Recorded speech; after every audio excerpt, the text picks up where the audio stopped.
करोति नैष्टिकी मूकं करोति वाचालं यत्कृपातमहं वन्दे श्रीगुरु दीनतारिणं परमानन्दमाधवं श्रीचैतन्य ईश्वर नमो विष्णुपादाय कृष्णप्रेष्ठाय भूतले श्रीमते भक्तिवेदान्त स्वामिनिधि नामिने नमस्ते सारस्वती देवे गौरवाणी प्रचारिणे निर्विशेष शून्यवादी पाशाद्यदेशतारिणे जय श्री कृष्ण चैतन्य प्रभु नित्यानंद श्री अद्वैत गदाधर श्रीवासादि गौर भक्तवृंद हरे कृष्णा कृष्णा कृष्णा हरे हरे हरे राम राम राम हरे हरे അപ്പം ഈ അധ്യായത്തില് ഓക്കെ അപ്പം 9ാമത്തെ ശ്ലോകം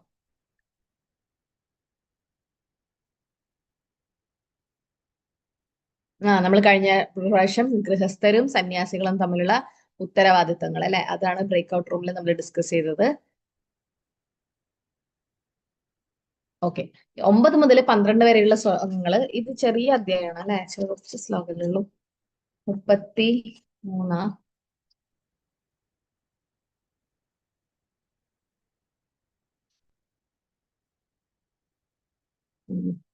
33 ശ്ലോകമുള്ളൂ. ഓക്കെ, 9 മുതൽ 12 വരെയുള്ള പരീക്ഷിത് മഹാരാജാവിന്റെ മഹത്തായ ഗുണങ്ങൾ, പിന്നെ എന്തിനാണ് അദ്ദേഹം എല്ലാം ത്യജിച്ചത് എന്ന് പരീക്ഷിത് മഹാരാജിനെ കുറിച്ചിട്ടാണ് മെയിൻ ആയിട്ട് പറയുന്നത്. അപ്പൊ ഇതില് നിങ്ങക്ക് ആദ്യത്തെ ചിത്രത്തിൽ എന്താ കാണുന്നത്? എനിക്ക് പറയാൻ പറ്റും, ഇതെന്താ കഥ? ആദ്യത്തെ ചിത്രം ഗർഭസ്ഥ ശിശുവായിട്ടിരിക്കുന്നു, കൃഷ്ണനാണ് സംരക്ഷിക്കുന്നത്. എന്തിനു വേണ്ടിയിട്ടാണ് ഭഗവാൻ അവിടെ ആരുടെ ഗർഭപത്രത്തിലാ ഭഗവാൻ വന്നത്? ഉത്തര. എന്തിനു വേണ്ടിയിട്ടാണ് അവിടെ വന്നത് ഭഗവാൻ? അശ്വത്ഥമാവ് പതിച്ചിട്ടുണ്ടായിരുന്നല്ലോ. അശ്വത്ഥമാവ് പതിച്ചിട്ടുണ്ടായിരുന്നു ആ ഭ്രൂണത്തിന്.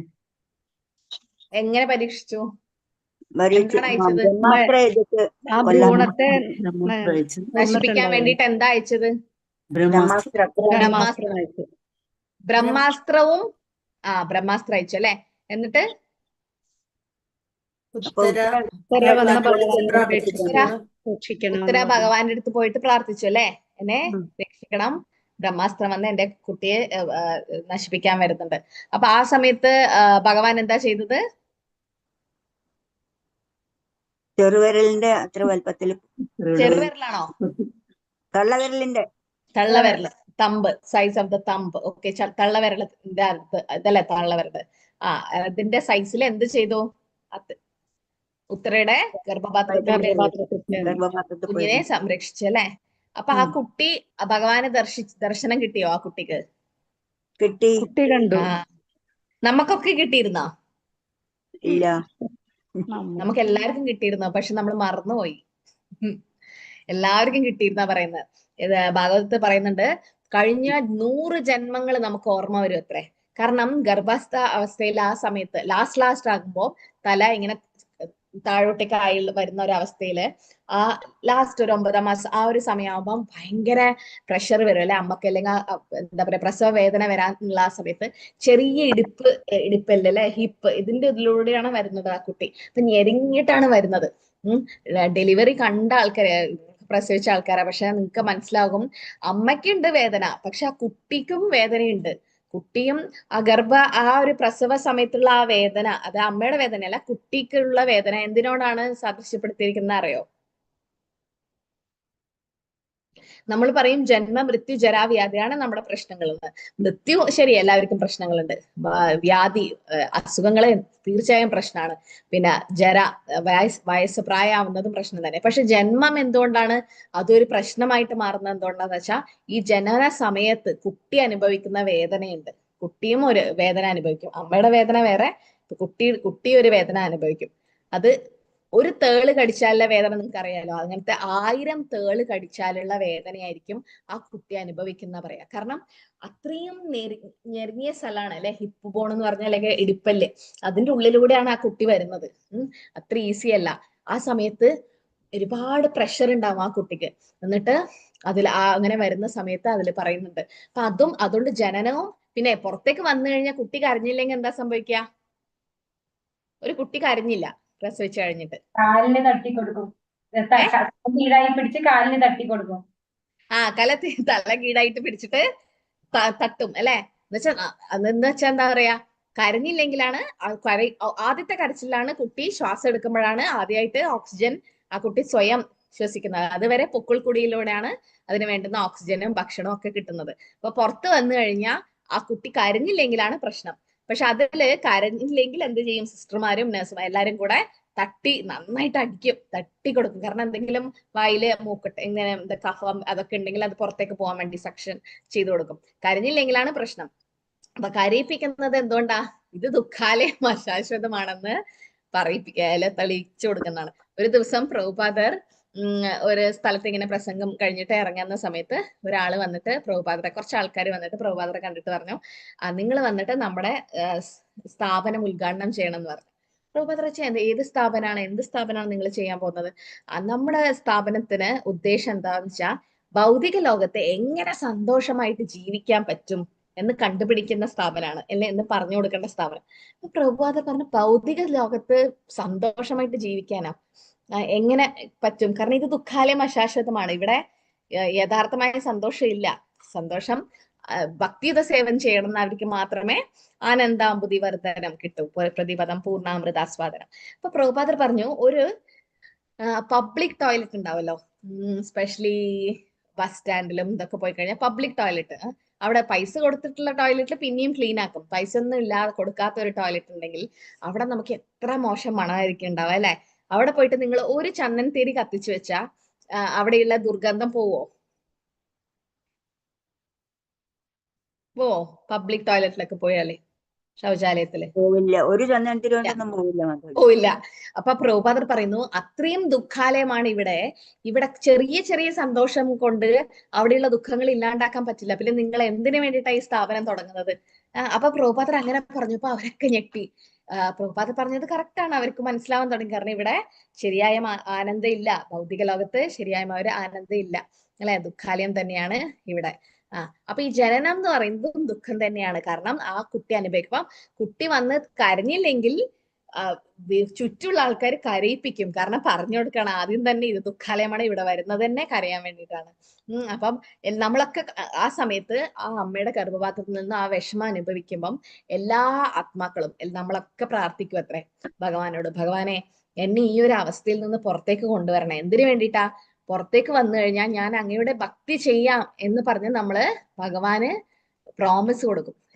ഭഗവാനെ നമ്മള് പ്രതിജ്ഞ എടുക്കും നമ്മള്. കാരണം 100 ജന്മങ്ങൾ നമുക്ക് ഓർമ്മ വരും അത്രേ.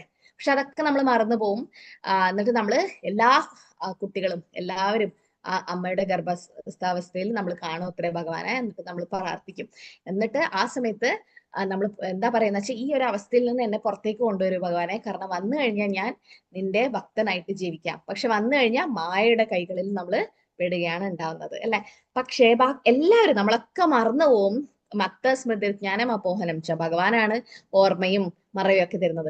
പക്ഷെ പരീക്ഷിത് മഹാരാജാവ് മാത്രം മറന്നില്ല. കാരണം ഭഗവാന്റെ ഭക്തനാണ്. ഭഗവാൻ തന്നെ അത് ഒരു കാരണമുണ്ട്. കാരണം ഭഗവാനെ അറിയാം ഈ കുട്ടി കൊണ്ട് കൂടുതലൂടെയാണ് ഭാഗവതം ഇനി ലോകത്തിന് കിട്ടാൻ പോകുന്നത്. എന്നിട്ട് ആ കുട്ടി കണ്ടു. എന്നിട്ട് പുറത്ത് വന്നിട്ട് ആ കുട്ടി എന്താ ചെയ്തത്? എന്തുകൊണ്ടാണ് ആ പേര് കിട്ടിയത് പരീക്ഷിത്? കാണുന്ന എല്ലാ മുഖങ്ങളും ഭഗവാനാണോ എന്ന് സൂക്ഷിച്ച് ഇങ്ങനെ നോക്കാൻ തുടങ്ങി. നോക്കും അല്ലെ, പരീക്ഷിച്ചു നോക്കും. ഈ കണ്ട വ്യക്തിയാണോ ഭഗവാൻ ഇതാണോ എന്ന് പരീക്ഷിച്ച് നോക്കും എന്ന് കേട്ടിട്ടുണ്ട് രാജി. ആ സമയം അപ്പൊ ഉത്തര ഈ ബ്രഹ്മാസ്ത്രം വരുന്നത് കണ്ടപ്പം ഉത്തര എന്താ ചെയ്തത്? ഉത്തര വേറെ ആരടുത്തും പോയില്ല, നേരെ ഭഗവാന്റെ അടുത്ത് പോയിട്ട് ഏതാ ചൊല്ലിയത്? പാഹി പാഹി മഹായോഗിം ദേവ ദേവ ജഗത്പദേ നാന്യതദ് അഭയം പശ്യേത് യത്ര മൃത്യു പരസ്പരം. 1-ാം സ്കന്ധത്തിലെ 8-ാം അധ്യായത്തിൽ കുന്തി സ്തുതി തുടങ്ങുന്നതിന് മുമ്പായിട്ട് പറയുന്നുണ്ട്. ഉത്തര ഉവാച പാഹി പാഹി മഹായോഗിൻ ദേവ ദേവ ജഗത്പതേ നാന്യത്വദ് അഭയം പശ്യേത് എത്ര മൃത്യു പരസ്പരം. ഞാൻ ഗർഭിണിയായ സമയത്ത് കുറച്ച് കോംപ്ലിക്കേഷൻസും കാര്യങ്ങളൊക്കെ ഉണ്ടായിരുന്ന ഒരു കുട്ടിക്ക്. അപ്പം ആ സമയത്ത് ഒരു മാതാജി, മായപ്പൂരിലെ ഒരു മാതാജി എന്നോട് പറഞ്ഞു, ഈ ശ്ലോകം എല്ലാ ദിവസവും 3 തവണ ചൊല്ലാൻ. കാരണം ഈ ശ്ലോകത്തിൽ എന്താ ഉത്തര പ്രാർത്ഥിക്കുന്നത്? ആ കുഞ്ഞിനെ സംരക്ഷിക്കാൻ വേണ്ടിയിട്ട്. അതുകൊണ്ട് ഗർഭസ്ഥാവസ്ഥയിലെ എല്ലാ സ്ത്രീകളും ഈ ശ്ലോകം ചൊല്ലണം എന്നാണ് പറയുന്നത്. അത് ഗർഭസ്ഥാവസ്ഥയിൽ മാത്രമല്ല, എല്ലാവർക്കും ഈ ശ്ലോകം പഠിക്കാം, ചൊല്ലാം. കാരണം മൃത്യുവിൽ നിന്ന് മരണത്തിൽ നിന്ന് എന്നെ സംരക്ഷിക്കണേ എന്നുള്ള എത്ര മൃത്യു പരസ്പരം. നാണ്യത്തത് അഭയം പക്ഷെ എനിക്ക് വേറെ ആരും ആശ്രയമില്ല കൃഷ്ണ, അങ്ങ് മാത്രമേ ഉള്ളൂ എന്ന് പറഞ്ഞ് ഉത്തര ഓടിപ്പോയി പ്രാർത്ഥിച്ച ശ്ലോകമാണിത്. ഉത്തര പറഞ്ഞു, ഹേ ഭഗവാന്മാരുടെ നാഥ, പ്രപഞ്ചത്തിന്റെ നാഥ, അങ്ങ് ഏറ്റവും മഹാനായ നിഗൂഢ ശാസ്ത്രജ്ഞനാണ്. ദയവായി എന്നെ സംരക്ഷിക്കൂ, കാരണം ദ്വന്ദ്വത്തിന്റെ ഈ ലോകത്തിൽ മരണത്തിന്റെ പിടിയിൽ നിന്ന് എന്നെ സംരക്ഷിക്കാൻ മറ്റാരുമില്ല. ആരാ മരണത്തിന്റെ പിടിയിൽ നിന്നും രക്ഷിക്കാൻ കഴിവുള്ളത്? ഭഗവാന് മാത്രമാണ് അല്ലെ, വേറെ ആർക്കും നമ്മളെ സംരക്ഷിക്കാൻ പറ്റില്ല, ഭഗവാന് മാത്രം. അപ്പൊ പാഹി പാഹി മഹാഗിൻ ദേവദേവ ജഗത്പതേ, ജഗത്തിന്റെ പതിയായ ഭഗവാനെ, നാണ്യത്വത് അഭയം പക്ഷെ എനിക്ക് വേറെ ആരുമില്ല അഭയം. എത്ര മൃത്യു പരസ്പരം, മരണത്തിൽ നിന്ന് എന്നെ സംരക്ഷിക്കാൻ വേറെ ആരുമില്ല. ഭാവാർത്ഥത്തിൽ പ്രഭാതർ പറയുന്നുണ്ട്, ഉത്തര മരിച്ചാലും ആ ഭ്രൂണത്തെ, ആ കുട്ടിയെ സംരക്ഷിക്കാൻ വേണ്ടിയിട്ട്. കാരണം എന്തുകൊണ്ടാണ് ആ കുട്ടിയെ ഭഗവാൻ സംരക്ഷിച്ചത്, അല്ലെ സംരക്ഷിക്കണം എന്ന് ഉത്തര ആവശ്യപ്പെട്ടത്? എന്തിനു വേണ്ടിയിട്ടായിരിക്കും? അവസാനത്തെ കണ്ണിയാണ്, പിന്നെ ഭാഗവതം നമുക്ക് കിട്ടാൻ വേണ്ടി. അവസാനത്തെ കണ്ണിയിലെ ആ പാണ്ഡവന്മാരിലെ എന്താ വെച്ചാ ആ 5 കുട്ടികളും ദ്രൗപദിയുടെ മരിച്ചു. പിന്നെ ഉള്ളത് ഈ ഒരു കുട്ടിയാണ്, അടുത്ത തലമുറ അല്ലെ, പാണ്ഡവർക്കുള്ള അടുത്ത തലമുറ, അടുത്ത രാജാവ് ആവേണ്ടത് ഈ കുട്ടിയാണ്, പരീക്ഷിത് മഹാരാജാവ്. എന്നിട്ട് ഇതേ പരീക്ഷിത് മഹാരാജാവ് എന്നിട്ട് പിന്നെ എന്ത് ചെയ്തു? രണ്ടാമത്തെ പിക്ചറിൽ എന്താ നടക്കുന്നത്? പരീക്ഷിത് മഹാരാജ് എന്താ ചെയ്തേ? ആരാത്?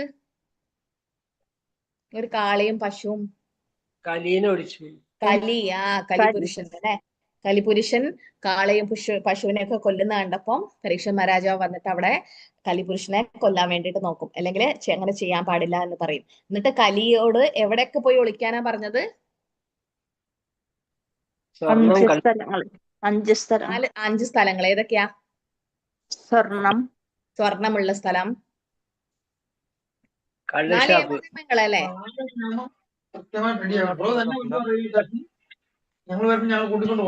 മദ്യപിക്കുന്ന സ്ഥലം, ചൂതുകളി, പിന്നെ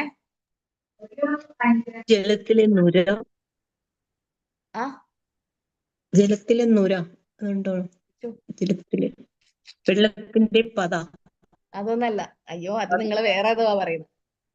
അത് 4 കാര്യങ്ങൾ ശാപം കിട്ടിയതാ പറയുന്നത്, അതല്ല. 4 സ്ഥലത്ത് കലി പുരുഷനെ ഒളിക്കാൻ പറഞ്ഞു. പരീക്ഷിത് മഹാരാജ് പറഞ്ഞു, പരീക്ഷിത് മഹാരാജ് ഭരിക്കുന്ന സമയത്ത് കലി ഇവിടെ ഉണ്ടാവാൻ പാടില്ല, പക്ഷെ 4 സ്ഥലത്ത് എനിക്ക് ഒളിക്കാം. 5 സ്ഥലത്ത്. ഒന്ന് ചൂതാട്ടം നടക്കുന്ന സ്ഥലം, വേശ്യാലയം, പിന്നെ ലഹരി ഉപയോഗിക്കുന്ന സ്ഥലത്ത്, ലഹരി ഉപയോഗിക്കുന്ന സ്ഥലങ്ങള്, മത്സ്യമാംസങ്ങൾ അറക്കുന്ന, മൃഗങ്ങളെ അറക്കുന്ന സ്ഥലം, പിന്നെ സ്വർണമുള്ള സ്ഥലത്ത്. പക്ഷെ പരീക്ഷിത് മഹാരാജ് ഭരിക്കുന്ന സമയത്ത് ഈ 4 കാര്യങ്ങൾ ഉണ്ടായിരുന്നില്ല. ചൂതാട്ടം ഇല്ല, ഇങ്ങനത്തെ വേശ്യാലയം ഇല്ല, ഇതൊന്നില്ല. എന്നിട്ട് അവസാനം എവിടെ പോയി ഒളിച്ചത്? കിരീടം, പരീക്ഷിത് മഹാരാജ് അവിടെ കിരീടത്തില്. എന്നിട്ട് പിന്നീട് എപ്പോഴാണ് കലി ഇറങ്ങിയത് പുറത്തേക്ക് കിരീടത്തിൽ നിന്ന്? എപ്പോഴാണ് ഇറങ്ങിയത്? അതും പരീക്ഷിത് മഹാരാജിലൂടെ തന്നെ ഇറങ്ങി. Very good. ഏത് ബ്രാഹ്മണനെ ശപിച്ചത്? ശൃംഗി അല്ലെ? ശമീക ഋഷിയുടെ ആശ്രമത്തില് പരീക്ഷിത് മഹാരാജ് ദാഹം വന്നിട്ട് പോയ സമയത്ത് എന്താ ഒരു ചത്ത പാമ്പിനെ എടുത്തിട്ട് ശമീക ഋഷിയുടെ തോളിലെത്തിട്ടു അല്ലെ. അപ്പൊ അവിടെ ബ്രാഹ്മണപുത്രനായ ശൃംഗി ശപിച്ചു. ശരിക്കും ബ്രാഹ്മണർ അങ്ങനെ ശപിക്കാൻ പാടില്ല. പിന്നെ രാജാവ് ചെയ്തത് അത്ര വലിയ തെറ്റല്ല, പക്ഷെ അങ്ങനെയൊക്കെ ബ്രാഹ്മണര് അങ്ങനെ ചെയ്തത് കൊണ്ട് ആ സമയത്ത് കലി താഴേക്ക് ഇറങ്ങി, അതായത് പുറത്തേക്ക് വന്നു. അതായത് കലിയുടെ എല്ലാവർക്കും അത് മനസ്സിലായി, കലിയുഗം തുടങ്ങി, അല്ലെങ്കിൽ കലിയുടെ ആ സാന്നിധ്യം അവിടെ വന്നു. അപ്പം പരീക്ഷിത് മഹാരാജയുടെ ജനനവും അത്ഭുതം തന്നെ, കർമ്മങ്ങളും അത്ഭുതം തന്നെ. അവസാനം നിങ്ങൾക്ക് കാണാൻ പറ്റുന്നുണ്ട് അല്ലെ, ഭാഗവതം വന്നു. ആ ഒരു ശാപം കിട്ടിയതിനു ശേഷം 7 ദിവസം കൊണ്ട് തക്ഷകന്റെ കടിയേറ്റ് മരിക്കുന്ന ആ ശാപം കിട്ടിയതിനു ശേഷം ഗംഗയുടെ തീരത്ത് പോയിട്ട് അവിടെ ശുകദേവ് ഗോസ്വാമിയിൽ നിന്നും ഭാഗവതം കേൾക്കുന്നു. എല്ലാരും പറയുന്നത് ഗംഗയല്ല, അവിടെ യമുനയായിരുന്നു എന്ന്. കാരണം ഇത് വെച്ച് നോക്കുമ്പം അവിടെ യമുനയാണ്, പക്ഷെ രണ്ടും മിക്സ് ആവുന്നുണ്ടെന്ന് പറയുന്നുണ്ട്. എന്നിട്ട് അവിടെ ഭാഗവതം കേൾക്കുന്നു. പിന്നീട് എല്ലാം ഉപേക്ഷിച്ചിട്ടാണ് പോയത് അല്ലെ, എല്ലാം ഉപേക്ഷിച്ചിട്ടാണ് അദ്ദേഹം പോയത്. എന്തുകൊണ്ടാന്ന് വെച്ചാൽ ജന്മസാക്ഷാത്കാരം ചെയ്യാൻ വേണ്ടിയിട്ട്. അത് കഴിഞ്ഞിട്ട് 4ാമത്തെ പിക്ചറിൽ എന്താ കാണിക്കുന്നത്? കാണുന്നുണ്ടോ? ഇതെന്താ ഇവിടെ നടന്നേ? ഭാഗവതം പറയുന്നു. അത് 3ാമത്തെ. 4ാമത്തെ ഇവിടെ ലാസ്റ്റ് പിക്ചർ. തക്ഷകൻ വന്നു അല്ലെ. തക്ഷകൻ എന്ന് പറഞ്ഞ സ്നേക്ക് ബേർഡ് ആണ്, അതായത് പക്ഷിയാണ്, പാമ്പിന്റെ ആ ഒരു രൂപത്തിൽ വന്ന്. പക്ഷെ തക്ഷകൻ വരുന്ന സമയത്ത് ശാപായതുകൊണ്ട് അതെന്തായാലും സംഭവിക്കണം. പക്ഷെ പരീക്ഷ രാജാവ് എന്തായിരുന്നു സംഭവിച്ചത് അതിന് മുമ്പേ? അഗ്നിയിൽ പ്രവേശിച്ചോ? അഗ്നി പ്രവേശില്ല, പക്ഷെ ആത്മാവ് വിട്ടുപോയി എന്നാ പറയുന്നത്. ആത്മാവ് ശരീരം വിട്ടുപോയി, പക്ഷെ തക്ഷകൻ വന്നിട്ട് പിന്നീട് കടിച്ചു. പിന്നീട് അദ്ദേഹത്തിന്റെ മകൻ എന്താ ചെയ്തത്? പരീക്ഷ മഹാരാജന്റെ മകൻ ആരാ? ജന്മജയം എല്ലാ ജന്മജയൻ. പാപങ്ങളെയും ജന്മജയൻ കൊല്ലാൻ എല്ലാ പാപങ്ങളെയും കൊല്ലാൻ വേണ്ടിട്ട് ഒരു പ്രതിജ്ഞ എടുക്കും അല്ലെ? സർപ്പയജ്ഞം യജ്ഞം നടത്തുന്നത്. അപ്പം എല്ലാവരും സുതഗോസ്വാമിയുടെ ശൗനകാദി ഋഷികൾ അവരൊക്കെ ചോദിക്കുന്ന സുതഗോസ്വാമിയുടെ പരീക്ഷത് മഹാരാജാവിന്റെ ഗുണങ്ങൾ എന്തൊക്കെയാണെന്നും അത് എന്തുകൊണ്ട് വേണ്ടിയിട്ടാണ് അദ്ദേഹം എല്ലാം ത്യജിച്ചിട്ട് പോയത് എന്ന് ചോദിക്കുകയാണ്. അദ്ദേഹത്തിന്റെ ജന്മം അത്ഭുതമാണ്. എന്തുകൊണ്ടാ ജന്മം അത്ഭുതം? നമ്മളിപ്പം പരീക്ഷത് മഹാരാജ് ജനിച്ച കാര്യം പറഞ്ഞു, പക്ഷെ അതിൽ കൂടുതലും ഭഗവാനെ കുറിച്ചിട്ടാ പറഞ്ഞത് അല്ലെ? അപ്പൊ പരീക്ഷത് മഹാരാജിന്റെ ജന്മത്തിലും ഭഗവാനെ കുറിച്ചിട്ടാണ്, പിന്നെ മരണത്തിലും ഭാഗവതത്തെ കുറിച്ചിട്ടാണ്.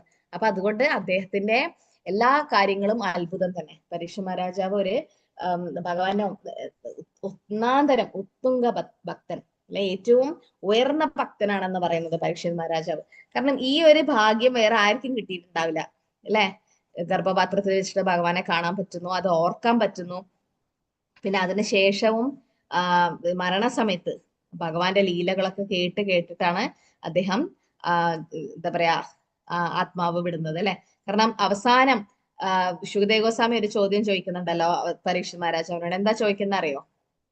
അവസാനം മരിക്കുന്നതിന് തൊട്ട് മുമ്പ് മരിക്കുന്നതില് പേടിയുണ്ടോന്ന് ചോദിക്കും. അപ്പൊ ആ സമയത്ത് പരീക്ഷ മഹാരാജാവ് എന്താ ഉത്തരം പറയാ? 7 ദിവസം ഭാഗവതം കേട്ടു. പരീക്ഷ മഹാരാജാനോട് ശുകദേവ് ഗോസ്വാമി പേടി ഉണ്ടാവില്ല, പക്ഷെ ഒരു ഉത്തരം പറയും പരീക്ഷത് മഹാരാജാവ്. എന്താ വെച്ചാ പറയാ?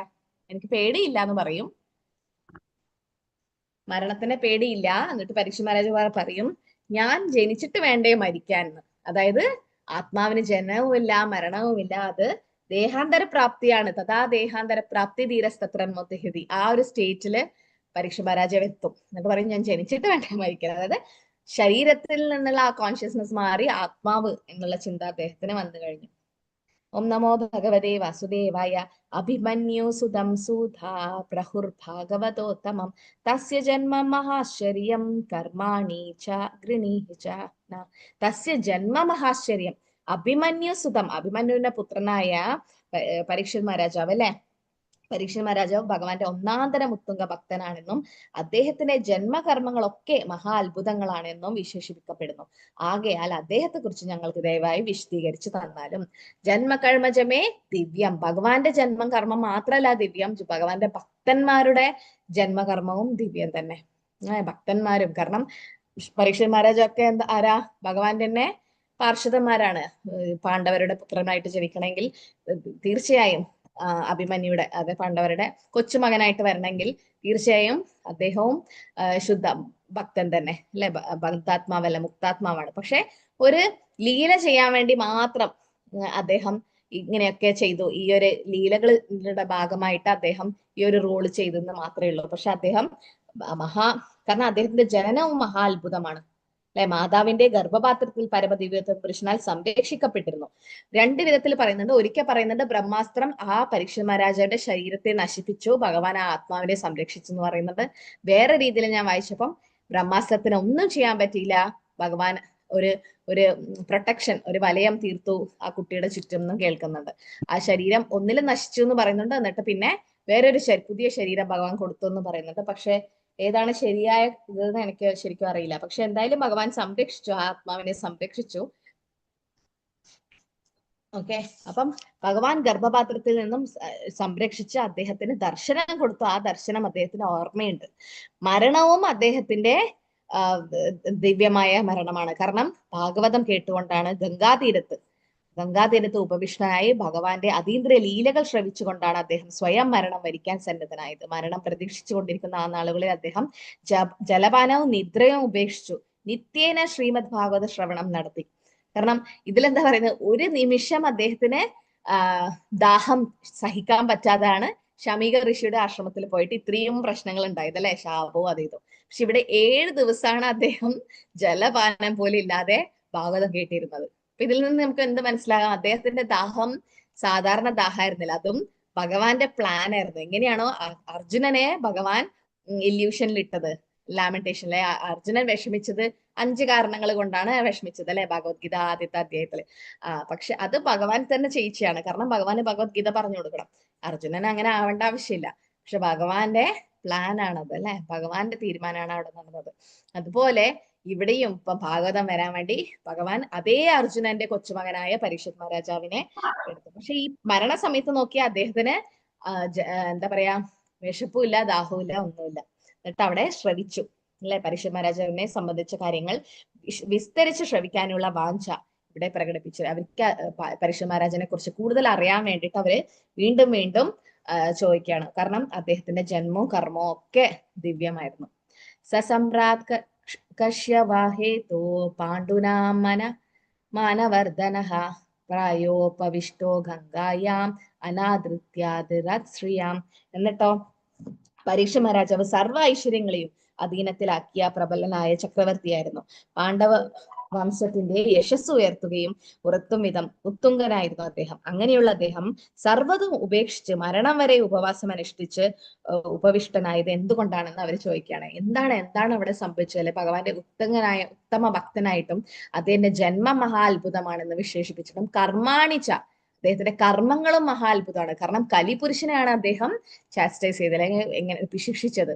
കലിപുരുഷനെ ശിക്ഷിക്കാൻ വിധം അത്രയും പരീക്ഷിത് മഹാരാജാവ് ഭരിക്കുന്ന സമയത്ത് അത്രയും നല്ല കാര്യങ്ങളാണ് അവിടെ നടന്നത്. ഒരിക്കലും കലിയുടെ ഈ 4 യമനിയമങ്ങൾ ആരും തെറ്റിച്ചിരുന്നില്ല, എല്ലാവരും പാലിച്ചിരുന്നു.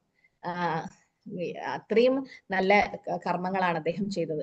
മാത്രമല്ല അദ്ദേഹം മുത്തച്ഛന്റെ രാജ്യം അദ്ദേഹത്തിന് അവകാശമായി ലഭിച്ചു. പക്ഷേ സമ്പത്തിലും ഐശ്വര്യത്തിലും, അതായത് ഭൗതിക സുഖത്തിൽ നിന്നും വേർപിരിഞ്ഞ് അതിന് ഒരു ആസക്തിയും ഉണ്ടായിരുന്നില്ല. മഹാരാജാവ് യുധിഷ്ഠിരന്റെ പാടുകൾ പിന്തുടർന്നു. യുധിഷ്ഠിരൻ മഹാരാജാവ് അങ്ങനെയാണ് ചെയ്തത്. അവസാനം അല്ലെ, കൃഷ്ണൻ ലീലകളൊക്കെ അവസാനിച്ചു പോയി എന്ന് അറിഞ്ഞപ്പോ യുധിഷ്ഠിരൻ മഹാരാജാവ് എല്ലാം വിട്ടിട്ട്, ഭരത് മഹാരാജാവ് അങ്ങനെ ചെയ്തു, എല്ലാം വിട്ടിട്ട് പോയി. പിന്നെ എന്തിനാണ് അദ്ദേഹം ഈ അനുകൂല സാഹചര്യങ്ങളൊക്കെ ഉപേക്ഷിച്ച് ഗംഗാതീരത്ത് മരണം വരെ ഉപവസിച്ചത് എന്ന് അവർ ചോദിക്കുകയാണ്. എന്താണ് ആ ശാപം കിട്ടിയത്, ആ കഥകളൊക്കെ അറിയാൻ വേണ്ടിയിട്ട് അവര് ചോദിക്കുകയാണ്. അപ്പൊ പരീക്ഷിത് മഹാരാജയുടെ കാര്യങ്ങൾ കേൾക്കാൻ അവർക്ക് കൂടുതൽ ഇഷ്ടമായിരുന്നു. കാരണം മത്ഭക്ത്യാ പൂജാപി അധികം, കൃഷ്ണൻ പറയുന്ന എന്നെയും കാളി എന്റെ ഭക്തന്മാരെയാണ് പൂജിക്കേണ്ടതെന്ന് അല്ലെ. ഭക്തന്മാരെ കുറിച്ച് കേൾക്കാൻ ഭഗവാനും ഇഷ്ടമായിരിക്കും. സാധവാവ് ഹൃദയം മഹ്യം സാധനാം ഹൃദയം തു അഹം. കാരണം കൃഷ്ണൻ എപ്പോഴും ഭക്തന്മാരുടെ കൂടെ ഉണ്ടാവും അല്ലെ, ശുദ്ധ ഭക്തന്മാരുടെ കൂടെയാണ് ഭഗവാൻ എപ്പോഴും ഉണ്ടാവുക.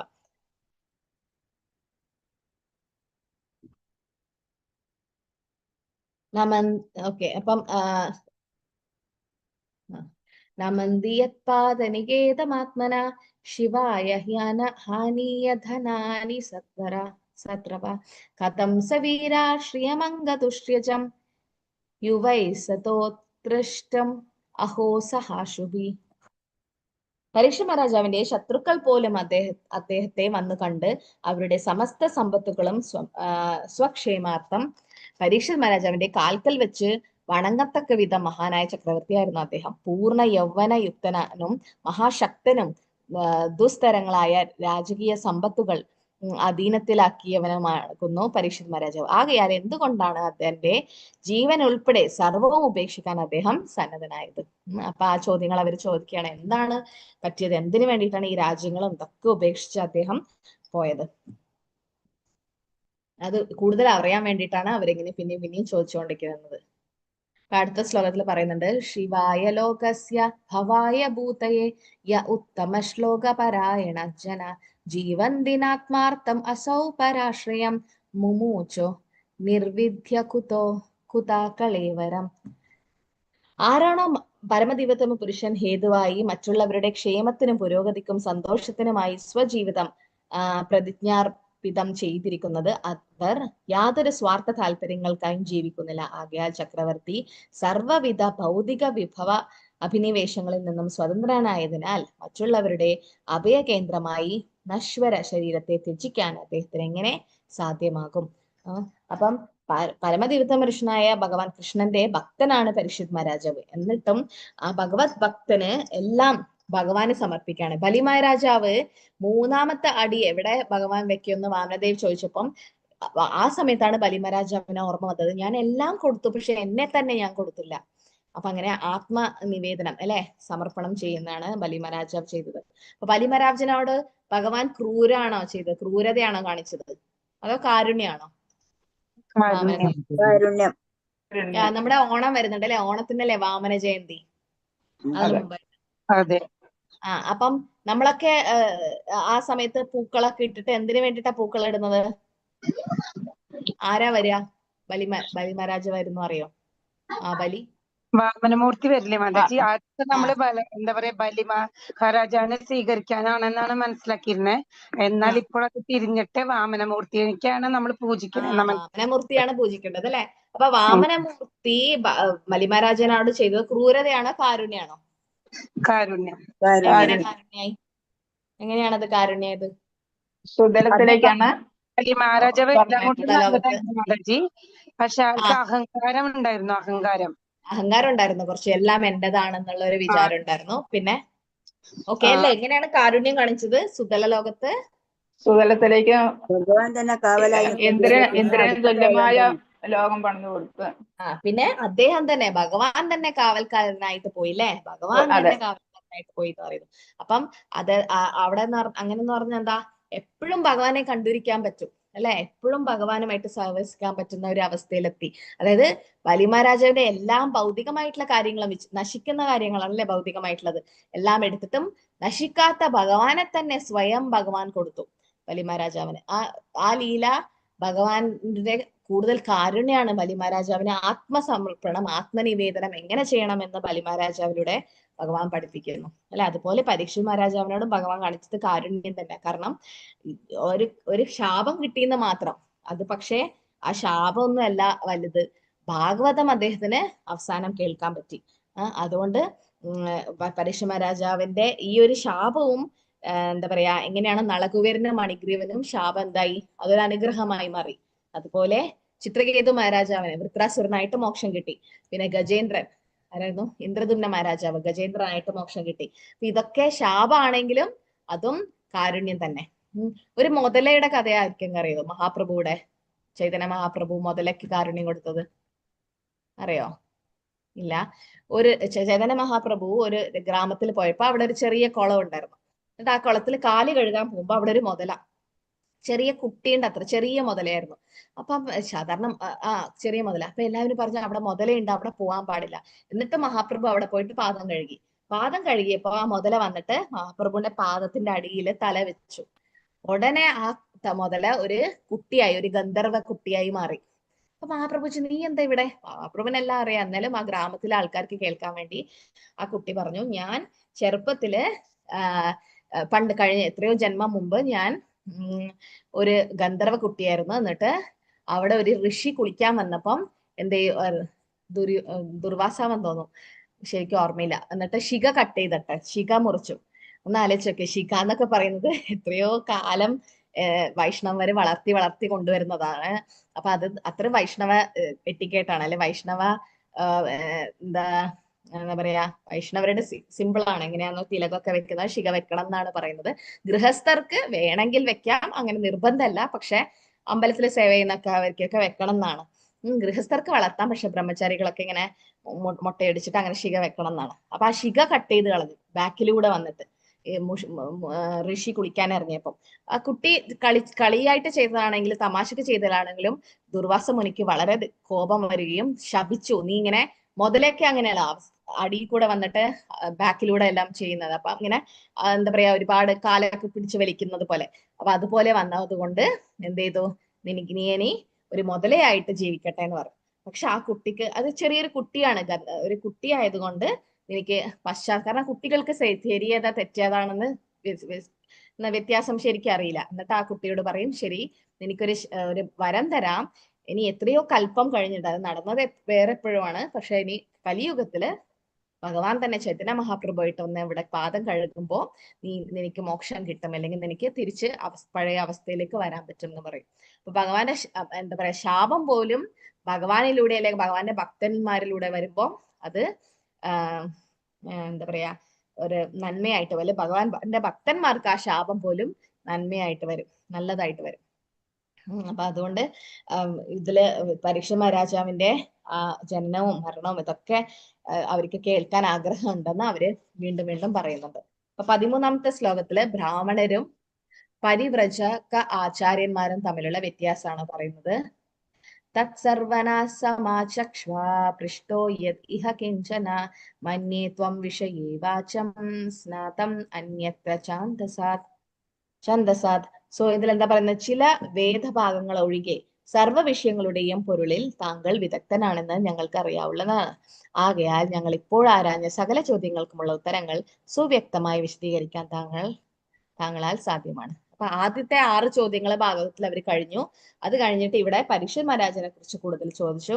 ഇപ്പൊ പറയാണ് നമ്മുടെ ഈ ചോദിച്ച എല്ലാ ചോദ്യങ്ങളും, വേദങ്ങളും പുരാണങ്ങളും തമ്മിലുള്ള വ്യത്യാസവും ബ്രാഹ്മണരും പരിവ്രജകാചാര്യന്മാരും തമ്മിലുള്ള വ്യത്യാസങ്ങളൊക്കെ പറഞ്ഞു കൊടുക്കാൻ വേണം. കാരണം ബ്രാഹ്മണർ എന്ന് പറഞ്ഞാൽ എല്ലാത്തരം വേദമന്ത്രങ്ങളും ഉദ്ധരണികളിലും വിദഗ്ധരാണ് ബ്രാഹ്മണർ. ബ്രഹ്മചാനാദീതി ബ്രാഹ്മണർ അല്ലെ, ബ്രാഹ്മണർ ബ്രഹ്മത്തെ അറിയുന്നവൻ അല്ലെങ്കിൽ എല്ലാ വേദമന്ത്രങ്ങളും പഠിച്ചവനാണ് ബ്രാഹ്മണർ എന്ന് പറയുന്നത്. പരിവ്രജക ആചാര്യന്മാർ എന്ന് പറയുന്നത് അതീന്ദ്രിയവാദികളാണ്. എല്ലാവർക്കും അതീന്ദ്രിയ അറിവ് പ്രചരിപ്പിക്കാൻ ഉദ്ദേശിച്ചത് അല്ലെ. ശ്രീല പ്രഭുപാദരുടെ ശിഷ്യന്മാർ. ഉച്ചാരണം ശരിയല്ല എന്ന് പറഞ്ഞു. അപ്പൊ ഒരു സ്ഥലത്ത് ഒരു എന്താ പറയാ ശ്ലോകങ്ങളൊക്കെ ചെയ്യുമ്പം ഈ ഫോറിൻ വൈഷ്ണവ, അങ്ങനെ പറയാൻ പാടില്ല, വൈഷ്ണവര് ജാതി ബുദ്ധി, വൈഷ്ണവർക്ക് ജാതിയും ഇതൊന്നും ഇല്ല എന്നാ പറയാ. പക്ഷെ എന്നാലും അമേരിക്കയിലുള്ള വൈഷ്ണവന്മാര് ശ്ലോകം ചൊല്ലുമ്പം ചെറിയ വ്യത്യാസങ്ങൾ ഉണ്ടാവും അല്ലെ. ഇപ്പൊ ബ്രാഹ്മണിക് ദീക്ഷ എടുത്തു കഴിഞ്ഞാൽ നമ്മൾ കുറെ മന്ത്രങ്ങളൊക്കെ പഠിക്കണം അല്ലെ. ഒരുപാട് ഗായത്രി 7 ഗായത്രി ത്രിസന്ധിയിൽ ചൊല്ലണം. അപ്പൊ അതൊക്കെ ഉണ്ട്. 7 ഗായത്രി, ഓരോ ഗായത്രി 10 പ്രാവശ്യം ചൊല്ലാറുണ്ട്. അപ്പൊ അത് ചെയ്യുമ്പം കുറച്ച് ശ്ലോകങ്ങളൊക്കെ പഠിച്ച ആൾക്കാരായിരിക്കണം. അപ്പൊ അവര് ചൊല്ലുമ്പം അത് ചെറിയ നമ്മൾ ചൊല്ലുന്നതും അവര് ചൊല്ലുന്നതും തമ്മിൽ വ്യത്യാസമുണ്ട്. അപ്പം പ്രഭുപാദർ പറഞ്ഞു അത് കുഴപ്പമില്ല, അവരതിന്റെ അർത്ഥം മനസ്സിലാക്കിയാൽ മാത്രം മതി. പക്ഷെ ഒരു സാധാരണ ഗായത്രി ചെവിയിൽ പറഞ്ഞു തരാ ഗുരു. അപ്പൊ ഇങ്ങനെ പറഞ്ഞു കൊടുത്തപ്പം ഒരു ശിഷ്യന്, പേര് മറന്നു, ആ ശിഷ്യന് ഗായത്രി മന്ത്രം എന്തിട്ട് പറയാൻ പറ്റുന്നില്ല. കുറച്ച് വലുതാണ്. അപ്പൊ ആദ്യത്തെ 2-3 ആഴ്ച നമ്മള് പേപ്പർ നോക്കിയിട്ടാണ് ഗായത്രി മന്ത്രം ചൊല്ലിയത്. ഈ ഗായത്രി മന്ത്രം ഭർത്താവ് ഭാര്യനോട് വരെ പറഞ്ഞു കൊടുക്കാൻ പാടില്ല, അമ്മ അച്ഛനോട്, അങ്ങനെ ആരും അങ്ങോട്ടും ഇങ്ങോട്ടും ഡിസ്കസ് ചെയ്യാൻ പാടില്ല. ഗുരു നമുക്ക് പേഴ്സണലായിട്ട് തരുന്ന മന്ത്രമാണ്. ഈ 2-3 ആഴ്ച ചൊല്ലിക്കഴിഞ്ഞാൽ പിന്നെ നമ്മൾ ഓട്ടോമാറ്റിക് ആയിട്ട് പഠിക്കും. അപ്പൊ അങ്ങനെ ചൊല്ലുന്ന സമയത്ത് ചൊല്ലിക്കൊടുക്കുന്ന സമയത്ത് ആ ശിഷ്യന് എന്തിട്ടും മനസ്സിലാവുന്നില്ല ചൊല്ലാൻ. എന്നിട്ട് കുറെ വട്ടം 2-3 വട്ടം ചോദിച്ചാൽ ലാസ്റ്റ് പ്രഭുപാദർ പറഞ്ഞു കുഴപ്പമില്ല, നീ ഹരേകൃഷ്ണ മന്ത്രം ജപിച്ചാൽ മതി, ഗായത്രി മന്ത്രം ജപിച്ചില്ലെങ്കിൽ കുഴപ്പമില്ല എന്ന് പറഞ്ഞു. ആ വ്യക്തിക്ക് മാത്രം പ്രഭുപാദർ കൊടുത്ത സ്പെഷ്യൽ ഒരു കൺസേൺ. കാരണം അദ്ദേഹത്തിന് ശ്ലോകങ്ങൾ അങ്ങനെ പഠിക്കാനൊന്നും പറ്റുന്നത്. അപ്പം ഈ പ്രഭുപാദർ എന്ന് പറയുന്നത് പരിവ്രജക ആചാര്യന്മാരാണ്. കാരണം അവർക്ക് അതീന്ദ്രിയ അറിവ് പ്രചരിപ്പിക്കാനും എല്ലാവർക്കും പറഞ്ഞു കൊടുക്കാനും ഉള്ള കഴിവുണ്ട്. ബ്രാഹ്മണർ ആർക്കും ആവാം, പക്ഷെ ആചാര്യനാവാൻ എല്ലാവർക്കും പറ്റില്ല. ശ്രീമദ് ഭാഗവതത്തിലും പറയുന്നുണ്ട്, ഋഷിമാർ സുതഗോസ്വാമിയുടെ മുമ്പ് മഹത്വമായി ബന്ധപ്പെട്ട ഈ ശ്ലോകത്തെ മനസ്സിലാക്കാൻ പറ്റും. അപ്പൊ ഇതിലും പറയുന്നുണ്ടോ സുതഗോസ്വാമിയുടെ, അതായത് ആചാര്യനാവാൻ എല്ലാവർക്കും പറ്റില്ല. കാരണം ഭഗവാൻ തന്നെ പറയുന്നുണ്ട് അല്ലെ, ആചാര്യൻ ഭഗവാൻ തന്നെയാണ്, ഭഗവാന്റെ പ്രതിനിധിയാണ് ആചാര്യൻ. ഒരു ഭക്തന്റെ മാനസികാവസ്ഥ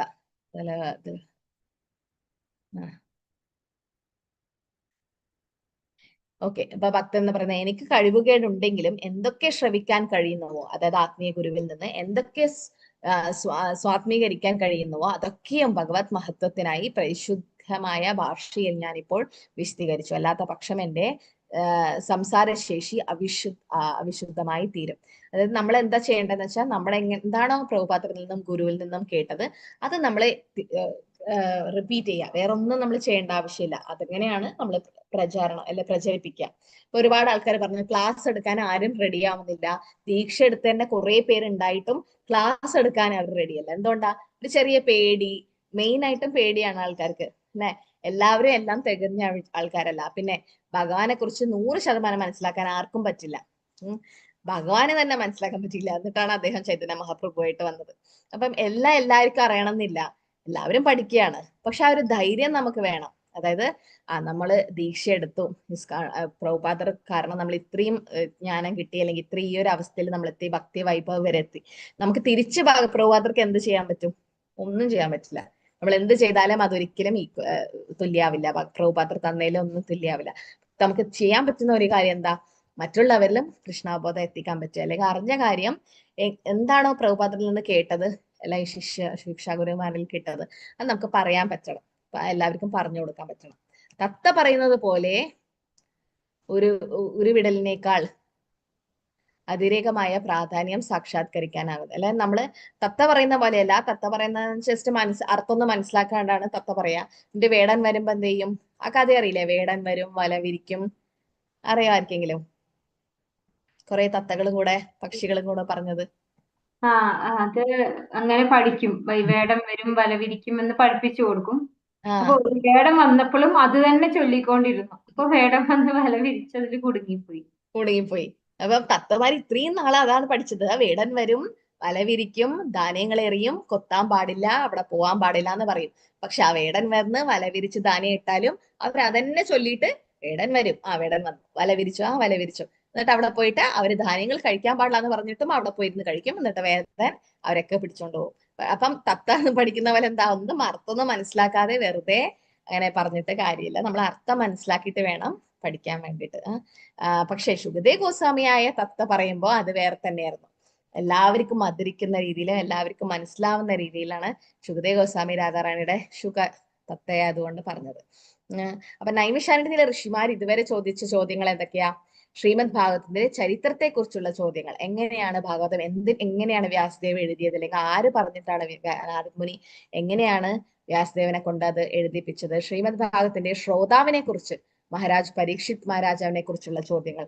അദ്ദേഹം ആരാണ്, അദ്ദേഹത്തിന്റെ ജനനം, കർമ്മങ്ങള്, പിന്നെ അദ്ദേഹത്തിന്റെ മരണം എല്ലാം എങ്ങനെയാണ്, അദ്ദേഹം എല്ലാം എല്ലാ സ്വത്തും രാജ്യവും ഇതൊക്കെ ഉപേക്ഷിച്ചിട്ട് എന്തിനു വേണ്ടിയിട്ടാണ് അങ്ങനെ പോയത് എന്ന് ചോദിക്കും. പിന്നെ പ്രഭാഷകനായ ശുഗദേവ് ഗോസ്വാമിയെ കുറിച്ചുള്ള ചോദ്യങ്ങളും ചോദിക്കുന്നുണ്ട് നൈമിഷാരണ്യത്തിലെ ഋഷിമാര്. അല്ലെ? 18 മുതൽ 25 വരെയുള്ള ശ്ലോകങ്ങൾ പൊതുജനങ്ങളോടുള്ള ആചാര്യന്മാരുടെ അനുകമ്പ. വ്യാസ കൃപണ വത്സല, അതിനെ കുറിച്ചിട്ടാണ്.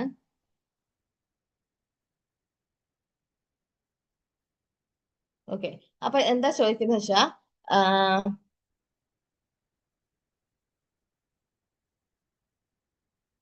ഓക്കെ, വേദങ്ങള് എങ്ങനെയാണ് ഈ വ്യാസദേവൻ, നാരദമുനി, മധ്വാചാര്യ, ചൈതന്യ മഹാപ്രഭു, രൂപഗോസ്വാമി ഇവരൊക്കെ പ്രതിനിധീകരിക്കുന്നത്, അല്ലെങ്കിൽ അതീന്ദ്രിയവാദികളാണെന്ന് ഉത്കൃഷ്ട മനുഷ്യ സ്നേഹികൾ. എങ്ങനെയാണ് ഇവര് നമ്മുടെ ആചാര്യന്മാരായത്, അല്ലെങ്കിൽ ഇവരൊക്കെ പതിതാത്മാക്കളെ ബദ്ധാവസ്ഥയിൽ നിന്നും ആരോഹണം ചെയ്യിക്കുന്ന എന്ന ലക്ഷ്യം കൊണ്ടാണ് അവരൊക്കെ വന്നത്, അല്ലെ? ഇതുപോലെ തന്നെയാണ് പരീക്ഷിത് മഹാരാജാവും ശുഗദേവ് ഗോസ്വാമിയൊക്കെ വന്നത്. ശുഗദേവ് ഗോസ്വാമി ശുഗ തത്തയാണ്, അല്ലെ? നമുക്കറിയാം ആ കഥ പത്മപുരാണത്തിൽ പറയുന്നുണ്ട്, ശാപം കിട്ടിയിട്ട് വന്നു. അപ്പൊ അത് ശരിക്കും ആ ശാപമൊന്നല്ല, പക്ഷെ അത് ഭഗവാന്റെ പ്ലാൻ ആണ്. ശുഗദേവ് ഗോസ്വാമിക്ക് മാത്രമേ ഇങ്ങനെ ഒരു നല്ല രീതിയിൽ ഭാഗവതം പറഞ്ഞു കൊടുക്കാൻ പറ്റൂ. അപ്പൊ അതുകൊണ്ട് ശ്രീ ശുക ഉവാച, നാരദമുനിയുടെ തത്തയായ ശ്രീ എന്ന് പറഞ്ഞ രാധാറാണി ശുക. അപ്പൊ ഗർഭസ്തുതിയിൽ ദേവതകൾ ആചാര്യന്മാരെ മഹത്വപ്പെടുത്തുന്നുണ്ട്. ദേവകയുടെ ഗർഭപാത്രത്തിൽ ശ്രീകൃഷ്ണനോടുള്ള ദേവതകളുടെ പ്രാർത്ഥന, അതിലൊക്കെ എന്താ പറയുന്ന ആചാര്യന്മാരെ കുറിച്ചിട്ടാണ് പറയുന്നത്. ഒരു ആചാര്യ എന്ന് പറഞ്ഞാൽ എന്താ? ശ്രീല പ്രഭുപാദർ ഒരാള് മതിയായിരുന്നു. നമുക്കിപ്പം സാധാരണ ഒരു വ്യക്തിയെ ചിലപ്പോൾ മത്സ്യമാംസം കഴിക്കുന്നുണ്ടാവും, വേറെ ചെറിയ പ്രശ്നങ്ങൾ ഉണ്ടാവും, പക്ഷെ എന്നാലും നമുക്ക് കൃഷ്ണാബോധം പ്രചരിപ്പിക്കാൻ കുറച്ച് ബുദ്ധിമുട്ടുണ്ട്, അല്ലെ? നമുക്ക് തന്നെ അറിയാം, ലെവൽ 1 എടുക്കുന്ന ആൾക്കാർക്കൊക്കെ അറിയാം, ഒരു പുതിയൊരാളെ കൃഷ്ണാബോധത്തിൽ കൊണ്ടുവരാൻ ഭയങ്കര ബുദ്ധിമുട്ടായിരിക്കും. എന്താ പറയാ, കൃഷ്ണാബോധത്തിലുള്ള ആൾക്കാർ തന്നെ ഇന്ന് വിനായക ചതുർത്ഥിയാണ്, എന്നിട്ട് അവരൊക്കെ എന്താ പറയാ, നമ്മള് എത്ര പഠിപ്പിച്ചു കൊടുത്താലും വേരില് വെള്ളമൊഴിച്ചാൽ മതി, യഥാതരൂർ മൂലം, പിന്നെ വയറില് ഭക്ഷണം ഇട്ടാൽ മതി, ഭഗവാൻ കൃഷ്ണനാണ് എല്ലാത്തിന്റെയും ഉറവിടം, എല്ലാം പഠിപ്പിച്ചു കൊടുത്താലും അവര് ഉപദേവതമാരുടെ പിന്നാലെ പോകും. ശരിക്കും നമ്മൾ ഇന്ന് ഗണേശ ചതുർത്ഥിയായിട്ട് ഇന്ന് ഭഗവാനോട് എന്താ പ്രാർത്ഥിക്കേണ്ടത്? അല്ല, ഗണേശനോട് എന്താ പ്രാർത്ഥിക്കേണ്ടത്? എന്താണ് ശരിയായ പ്രാർത്ഥന? ഇല്ലാതെയാക്കി തരണേന്ന്. കാരണം വിഘ്ന വിനാശനകാരിയാണ്, അല്ലെ ഗണേശ? അപ്പം നമ്മുടെ ഭക്തിയിലെ സേവനത്തിൽ എന്തെങ്കിലും വിഘ്നങ്ങൾ ഉണ്ടെങ്കിൽ അതായത് വീട്ടിൽ പ്രശ്നമുണ്ട്, എനിക്ക് ദീക്ഷ എടുക്കാൻ പറ്റുന്നില്ല, അല്ലെങ്കിൽ വീട്ടില് നോൺ വെജ് കുക്ക് ചെയ്യുന്നുണ്ട്, ഭർത്താവ് ജപിക്കാൻ വിടുന്നില്ല, അല്ലെങ്കിൽ എന്തെങ്കിലും പ്രശ്നം ഉണ്ടാവും, മക്കള് പ്രശ്നം, അല്ലെങ്കിൽ എന്തെങ്കിലും നമുക്ക് അവരെ ഓരോരുത്തർക്കും ഓരോരോ കർമ്മ അനുസരിച്ചിട്ട് ഓരോ സാഹചര്യമാണ് വീട്ടിലുള്ളത് അല്ലെ. ഒരു പ്രശ്നം ഇല്ലാത്ത ആൾക്കാർ എന്താ പറയാ, എനിക്ക് നാമത്തിനോട് കൂടുതൽ രുചി കിട്ടാൻ വേണ്ടിയിട്ടുള്ള ശ്രദ്ധയോടെ നാമം ജപിക്കാൻ വേണ്ടിയിട്ട്, അല്ലെങ്കിൽ എന്റെ പ്രഭാതയുടെ പുസ്തകങ്ങൾ കൂടുതൽ വായിക്കാനും എല്ലാം മനസ്സിലാക്കാൻ പറ്റുന്ന ആ ഒരു കുറെ ചെറിയ ചെറിയ പ്രശ്നങ്ങളുണ്ട്. അപ്പൊ അതൊക്കെ ശരിയാക്കി കൃഷ്ണഭക്തിയിൽ കൂടുതൽ ഉയരാൻ പറ്റണം. കാരണം ദ്വന്ദ്വേ പ്രണാമ സമയ ഗണാതിരാജൻ അല്ലെ, തുമ്പിക്കൈ എവിടെയുള്ള ഭഗവാന്റെ പാദത്തിൽ എടുത്താളുള്ളത്. അപ്പൊ അവരൊക്കെ ഭക്തന്മാരാ. അപ്പൊ അങ്ങനെയാണ് പ്രാർത്ഥിക്കേണ്ടത്. നമ്മൾ ഭൗതികമായിട്ടുള്ള വിഘ്നങ്ങളല്ല, ആധ്യാത്മിക ജീവിതത്തിലുള്ള വിഘ്നങ്ങള് മാറ്റാൻ വേണ്ടിയിട്ട്. നരസിംഹദേവ് ഭക്തി വിഘ്ന വിനാശനകാരിയാണ്. എന്നാലും നമ്മള് ഉപതമന്മാരോടും കൃഷ്ണഭക്തി കിട്ടാൻ വേണ്ടിയിട്ടാണ് പ്രാർത്ഥിക്കേണ്ടത് അല്ലെ. അപ്പം ആചാര്യന്മാരെ നമുക്ക് എന്ത് പറഞ്ഞു തന്നിട്ടും നമ്മളത് മനസ്സിലാക്കാൻ നമുക്ക് പറ്റുന്നില്ല. പക്ഷെ പ്രഭുപാദർ, നമ്മൾ സാധാരണ പ്രീച്ച് ചെയ്യുമ്പോൾ നമുക്ക് ഒരുപാട് ബുദ്ധിമുട്ടുണ്ട്. പക്ഷെ പ്രഭുപാദർ 1960-കളിൽ 70-കളില് അത്രയും പ്രശ്നങ്ങൾ നടക്കുന്ന 4 യമനങ്ങളും തെറ്റിക്കുന്ന അമേരിക്ക പോലെയുള്ള രാജ്യത്ത് പോയിട്ടാണ് കൃഷ്ണാവബോധം പ്രചരിപ്പിച്ചത്. എന്തുകൊണ്ടാ? കാരണം കൃഷ്ണശക്തി വിനാ നഹി ഹുവ പരിവർത്തൻ. കൃഷ്ണശക്തി ഇല്ലാതെ ഒന്നും ചെയ്യാൻ പറ്റില്ല. ഇപ്പം മാതാജി പറഞ്ഞു, ഒരു മാതാജി നന്നായിട്ട് രാധാകൃഷ്ണ പ്രാണപോര പാടിയിരുന്നു. അപ്പൊ അത് എന്തുകൊണ്ടാ അവർക്ക് പാടാൻ പറ്റിയത്? ഭഗവാന്റെ എന്താ കാരുണ്യമില്ലാതെ നമുക്കൊന്നും ചെയ്യാൻ പറ്റില്ല. അപ്പൊ കൃഷ്ണശക്തി വിന, ഇപ്പൊ ഒരു നല്ല ക്ലാസ് എടുത്തു അല്ലെങ്കിൽ എന്താവട്ടെ, നമ്മൾ അങ്ങനെ ചെയ്യുമ്പം അത് ഭഗവാന്റെ കാരണം അതീന്ദ്രമായ കാര്യങ്ങളാണല്ലോ. ഭക്തിയുത സേവനം എന്ന് പറഞ്ഞാൽ സാധാരണ കർമ്മല്ല. അപ്പൊ അതീന്ദ്രിയ കാര്യങ്ങളും നമ്മള് കൃഷ്ണശക്തി വിന, ചൈതന്യ ചരിതാമൃതത്തിൽ പറഞ്ഞിരിക്കുന്നത് കൃഷ്ണശക്തി വിന നഹി ഹുവ പരിവർത്തൻ. കൃഷ്ണശക്തി വിന താരപവർത്തൻ. അതായത് ഒരു ഭക്തന് ദൈവത്താൽ പ്രത്യേകമായ അധികാരം ലഭിച്ചില്ലെങ്കിൽ, അതായത് കാരുണ്യം ലഭിച്ചെങ്കിൽ അയാൾക്ക് ലോകമെമ്പാടും ഭഗവാന്റെ വിശുദ്ധ നാമൻ പ്രസംഗിക്കാൻ കഴിയില്ല. ആവേശരൂപ എന്ന വാക്കിന്റെ വിശദീകരണം. അതായത് ഭഗവാന്റെ കാരുണ്യം ഇല്ലാതെ നമുക്കൊരിക്കലും ഒരു കാര്യം ചെയ്യാൻ പറ്റില്ല. അല്ലെങ്കിൽ ഭക്തിയുടെ സേവയിൽ നമുക്ക് ഒരു പ്രചരണം ഒന്നും നടക്കാൻ പറ്റില്ല. നമ്മൾ പ്രചരിപ്പിക്കാൻ ശ്രമിക്കുമ്പോൾ, അല്ലെങ്കിൽ ഒരുപാട് ആൾ ഇവിടെ ടീച്ചേഴ്സ് ആണ്, അല്ലെ ക്ലാസ് ഒക്കെ എടുക്കുന്നുണ്ട്, നമ്മൾ അതൊക്കെ എടുക്കുമ്പോൾ എന്ത് ചെയ്യും? എന്താവുക? ഈ ഗുരു ശിഷ്യ പരമ്പരയിൽ നിന്നാണ്, ആചാര്യന്മാരിൽ നിന്ന് നമുക്ക് കാരുണ്യം കിട്ടും. കാരുണ്യാണ് നമ്മൾ മെർസി മൂവ്മെന്റ് എന്താ പറയാ, അതായത് കാരുണ്യത്തിലാണ് ഈ മൂവ്മെന്റ്, ഈ ഒരു നമ്മുടെ ഇസ്കോൺ എന്ന് പറയുന്നത്, അല്ലെങ്കിൽ ബ്രഹ്മമധ്വ ഗൗഡീയ സമ്പ്രദായം, അല്ലെങ്കിൽ ഭക്തിയുടെ സേവനത്തിൽ നമ്മൾ മുന്നേറേണ്ടത് കാരുണ്യം കൊണ്ടാണ്. ഭക്തന്മാരുടെ കാരുണ്യം നമുക്ക് വേണം. ഗുരു കൃഷ്ണ കൃപായിപ്പായി ഭക്തിലത ബീജ് അല്ലെ. നമ്മൾ ഇങ്ങനത്തെ ഭക്തിയുടെ സേവനം ചെയ്യുമ്പം പ്രചരണം മാത്രല്ല, അല്ലെ പ്രീച്ചിങ് മാത്രല്ല, ക്ലാസ് എടുക്കൽ മാത്രല്ല പ്രചരണം. നിങ്ങൾക്ക് അഡ്മിൻ ആവാം, കോ ഹോസ്റ്റ് ആവാം, നിങ്ങൾക്ക് വേറെ ഓൺലൈനിൽ എന്തൊക്കെ ഇതുണ്ട് അല്ലെ. ആൾക്കാരെ വിളിക്കുന്ന സേവ ചെയ്യാം, അല്ലെങ്കിൽ ശ്ലോകം ചൊല്ലുന്ന സേവ, പഠിപ്പിക്കുന്ന സേവ, അങ്ങനെ ഒരുപാട് സേവയുണ്ട്.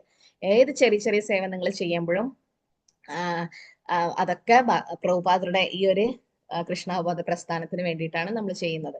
അപ്പൊ അതിന് നമുക്ക് പ്രത്യേക കാരുണ്യം കിട്ടും എന്ന് പറയുന്നത്. അപ്പൊ പൊതുജനങ്ങൾക്കുമായി പ്രതിജനങ്ങൾക്കായി ക്ഷേമം ചെയ്തിട്ടും ശ്രീല വ്യാസദേവന്റെ അതൃപ്തി അല്ലെ, അദ്ദേഹത്തിന് എല്ലാ വേദങ്ങളെയൊക്കെ എഴുതിയിട്ടും അദ്ദേഹത്തിന് ഒരു സമാധാനം ഉണ്ടായിട്ടില്ല.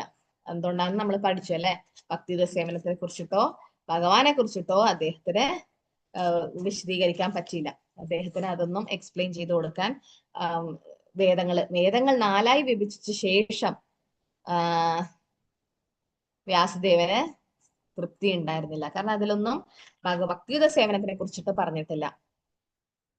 അപ്പൊ അതുകൊണ്ടാണ് നാരദ മുനി വന്നിട്ട് കൂടുതൽ ഭക്തിയുത സേവനത്തിനെ കുറിച്ചിട്ട് എഴുതാൻ വേണ്ടിയിട്ട് കൂടുതൽ വ്യാസദേവനോട് പറഞ്ഞു കൊടുത്തത്. വ്യാസദേവൻ ഭഗവാനാണ് സ്വയം, കൃഷ്ണദ്വൈപായന വ്യാസൻ. എന്നിട്ടും ഒരു ആചാര്യൻ എന്നുള്ള നിലയിൽ ഗുരുവിനെ സ്വീകരിക്കുകയാണ് ചെയ്തത്. അല്ലെ, ഗുരു പറയുന്നത് കേട്ടു. ഏവം പ്രവൃത്തസ്യ സദാ ഭൂതാനാം ശ്രേയസി ദ്വിജ സർവാത്മകേനാപി യഥാ നതുഷ്യാത് ധൃതയം തതഃ. അല്ലയോ വിപ്രരെ, സർവമാന ജനങ്ങളുടെയും സർവക്ഷേമത്തിനായി സ്വയം വ്യാപൃതനായിരുന്നിട്ടും കൂടി അദ്ദേഹത്തിന്റെ മനസ്സ് സംതൃപ്തമായില്ല. എന്തുകൊണ്ടാണ് വ്യാസദേവന് ആ ഒരു സംതൃപ്തി ലഭിക്കാഞ്ഞത്? എന്തുകൊണ്ടാണ് അദ്ദേഹം ഇത്രയും വേദങ്ങളും ഇതൊക്കെ എഴുതിയിട്ടും അദ്ദേഹത്തിന് തൃപ്തി ഇല്ലായിരുന്നതെന്ന് ചോദിക്കുകയാണ് അല്ലെ. എന്തുകൊണ്ടാണ് അദ്ദേഹത്തിന് ആ ഒരു സന്തോഷം വരാഞ്ഞത്? കാരണം കൃഷ്ണൻ അഖില രസാമൃതമൂർത്തിയാണ്, എല്ലാ രസങ്ങളുടെയും ഉറവിടാണ് കൃഷ്ണൻ. പക്ഷെ അത് നമുക്ക് കിട്ടണമെങ്കിൽ നമ്മൾ കൃഷ്ണനുമായിട്ട് അസോസിയേറ്റ് ചെയ്യണം. അതായത് ഭഗവാന്റെ നാമരൂപ ഗുണ ലീലയായിട്ട് അസോസിയേറ്റ് ചെയ്തില്ലെങ്കിൽ നമുക്കൊരിക്കലും ആ ഒരു രുചി കിട്ടില്ല. അപ്പൊ അദ്ദേഹം പറയാണ്, ഒരു അപൂർണത എനിക്ക് ഫീൽ ചെയ്തു, അല്ലെങ്കിൽ എനിക്കൊരു എന്താ പറയാ, വ്യാസദേവൻ പറയാണ് എനിക്കൊരു സന്തോഷം ലഭിക്കുന്നില്ല എന്ന്. തഥാപി ഭേദമേധയോ ഹി ആത്മാ ചൈവാത്മന വിഭുഃ അസമ്പന്ന ഇവ ഭാതി ബ്രഹ്മ വർച്ചസ്യ സത്തമ. എന്താ പറയുന്ന, ഞാൻ സ്വയം വേദങ്ങളിൽ പ്രതിപാദിച്ചിരിക്കുന്ന സർവ്വതിനാലും പൂർണ്ണ സജ്ജീകൃതനെങ്കിലും ഒരു അപൂർണത എനിക്ക് അനുഭവപ്പെടുന്നു. ഋഷിയിലെ വ്യാസദേവൻ പറയാണ്, എനിക്ക് പൂർണ്ണത ഫീൽ ചെയ്യുന്നില്ല, എനിക്കൊരു അപൂർണത സ്വയം തോന്നുന്നു. ഇപ്പൊ എന്താ ചെയ്യേണ്ടത് എന്ന്. ആ അസംതൃപ്തിയാണ് അദ്ദേഹത്തിന് ചോദിച്ചപ്പോ തോന്നുന്നത്. അപ്പൊ ജീവാത്മകൾ പൂർണ്ണ ഓക്കെ, അദ്ദേഹത്തിന് ശ്രീല വ്യാസദേവൻ അസംതൃപ്തി അനുഭവപ്പെട്ടത് നേരെ ആരടുത്ത പോയത്? ഗുരുവിനിലാണ് പോയത് അല്ലെ. ഗുരു അതായത് നാരദമുനിയുടെ അടുത്ത്. അർജുനനും അതന്നെ ചെയ്തത് അല്ലെ. അർജുനൻ ഏത് ശ്ലോകത്തിലാണ് കൃഷ്ണന്റെ അടുത്തേക്ക് പോയത്? ഭഗവത്ഗീതയിൽ ഏത് ശ്ലോകത്തിലാ? എന്നിട്ട് എന്റെ ദോഷങ്ങളൊക്കെ മാറ്റണം എന്നൊക്കെ പറയുന്നത്?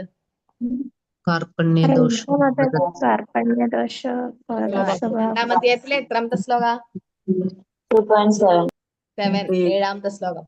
കാർപണ്യദോഷോപഹത സ്വഭാവ പൃച്ഛാമി ത്വാം ധർമ്മസമ്മൂഢചേത യശ്രേയസ്യാനിശ്ചിതം ബ്രൂഹി തന്മേ ശിഷ്യസ്തേഹം ശാദിമാം ത്വം പ്രപന്നം. എന്നെ ശിഷ്യനായിട്ട് സ്വീകരിക്കണം. പിന്നെ കാർപണ്യദോഷോ അപഹതോ സ്വഭാവ, ഒരുപാട് ദോഷങ്ങൾ എനിക്കുണ്ട്, അതൊക്കെ മാറ്റിയിട്ട് എന്നെ ശിഷ്യനായി സ്വീകരിച്ച് എന്റെ വിഷമങ്ങളൊക്കെ ഇല്ലാണ്ടാക്കും. അപ്പൊ അർജുന നേരെ പോയത് ഭഗവാൻ കൃഷ്ണനിലേക്ക്. ഉത്തര പ്രശ്നം വന്നപ്പം, ബ്രഹ്മാസ്ത്രം വന്നപ്പം ഉത്തരേന്റെ അവിടെ പാണ്ഡവ 5 ആൾക്കാരുണ്ടായിരുന്നു അല്ലെ. എന്നിട്ടും ഉത്തര അവിടെ ഒന്നും പോകാതെ, അവരെയൊന്നും നോക്കാതെ നേരെ എവിടെയാ പോയത്? കൃഷ്ണന്റെ അടുത്ത്. ദ്രൗപദീന്റെ കൂടെ അവരൊക്കെ ഉണ്ടായിട്ടും നേരെ ഭഗവാന്റെ വിളിച്ചത് അല്ലെ, വസ്ത്രാക്ഷേപ സമയത്ത്. അപ്പം ഇവിടെ വ്യാസദേവൻ എന്താ ചെയ്യുന്നത്? നാരദമുനിന്റെ അടുത്തേക്കാണ് പോകുന്നത് അല്ലെ. വിഷമം അല്ലെ, അസംതൃപ്തി ഉണ്ടായതപ്പം അവിടെ അസംതൃപ്തി അനുഭവപ്പെട്ടു അദ്ദേഹത്തിന്. അപ്പൊ എന്തുകൊണ്ടാണ് അത്? കാരണം ഭഗവാനെ കുറിച്ചിട്ട് പറഞ്ഞു. അതുപോലെ നമ്മളും നമ്മുടെ ജീവിതത്തിൽ ഭഗവാന്റെ നാമം, ഭഗവാന്റെ ലീലകളൊന്നും കേൾക്കില്ലെങ്കിൽ, നാമം ഒന്നും ജപിക്കുന്നില്ലെങ്കിൽ നമുക്ക് എന്തായാലും അസംതൃപ്തി ഉണ്ടാകും. നമ്മൾ ഒരിക്കലും, എനിക്കൊരു ഫ്രണ്ട് ഉണ്ടായിരുന്നു, എന്തോ പ്രശ്നം കാരണം റിലേഷൻ പ്രോബ്ലം ഉണ്ടായിട്ട് ഉറക്കില്ല. ഇപ്പൊ ഒരുപാട് പേർക്ക് അതാണ് പ്രശ്നം അല്ലെ, ഇൻസോമിയ, ഉറക്കില്ല. അപ്പൊ എന്ത് ചെയ്യും? നേരെ സൈക്കോളജിസ്റ്റ് അടുത്ത് പോയി അവിടെ കൗൺസിലിംഗ് ഒക്കെ ചെയ്ത് അവർ പറഞ്ഞു ഇത് ശരിയാവില്ല, മരുന്ന് തന്നെ കഴിക്കണം. അങ്ങനെ സൈക്കാട്രിസ്റ്റിന്റെ അടുത്ത് പോയി അവിടെ മരുന്ന് കൊടുക്കാൻ തുടങ്ങി. സ്ലീപ്പിംഗ് പിൽസ് ഇതൊക്കെ കഴിക്കാൻ, എന്താ പറയാ, രാത്രി ഉറങ്ങാൻ വേണ്ടിയിട്ട്. അപ്പൊ അങ്ങനെ കഴിച്ചുകൊണ്ടിരിക്കുന്ന സമയത്തായിരുന്നു കൃഷ്ണാവബോധത്തിൽ വന്നത്. ആ സമയത്ത് വന്ന് നമ്മളെ മാലയൊക്കെ കൊടുത്ത് ജപിക്കാനൊക്കെ തുടങ്ങി. പക്ഷെ അങ്ങനെ ജപിക്കൊന്നുമില്ല, എപ്പോഴെങ്കിലൊക്കെ ജപിക്കും, അങ്ങനെയൊക്കെ ചെയ്യും. എന്നിട്ട് ഒരു ദിവസം രാത്രി ഉറങ്ങാൻ പോയപ്പം നമ്മൾ പറഞ്ഞു, നിനക്ക് ഉറക്ക് വരുന്നില്ലെങ്കിൽ എന്താ ചെയ്യാ? ജപിക്കാൻ തുടങ്ങിയ ഉറക്ക് വരും. നമുക്കൊക്കെ അങ്ങനെയല്ലേ, പ്രഭാതര പുസ്തകം എടുത്ത് വെച്ചാൽ ഉറക്ക് വരും, അല്ലെങ്കിൽ മാല കയ്യിലെടുത്താൽ ഉറക്ക് വരും. അതുപോലെ മാല കയ്യിലെടുത്തു. അത് മാല കയ്യിലെടുത്തിട്ട് റൂമില് ജപിക്കാൻ തുടങ്ങി. ജപിച്ചോണ്ടിരിക്കുമ്പം അറിയാതെ ഉറങ്ങിപ്പോയി. ജപിച്ചുകൊണ്ടിരുന്നപ്പോൾ അവിടെ ഇങ്ങനെ, കാരണം നമ്മളെ പ്രത്യേകം പറയും ജപിക്കുന്ന സമയത്ത് കട്ടിലിൽ പോയി ഇരിക്കാൻ പാടില്ല, ഒന്നിക്ക് സോഫയിൽ അല്ലെങ്കിൽ ചെയറിൽ ഇരിക്കുന്നതാണ് ബെസ്റ്റ്. കാരണം നല്ല കുഷനൊക്കെ കിട്ടിക്കഴിഞ്ഞാൽ നമ്മൾ അറിയാണ്ട് ഉറങ്ങിപ്പോകും.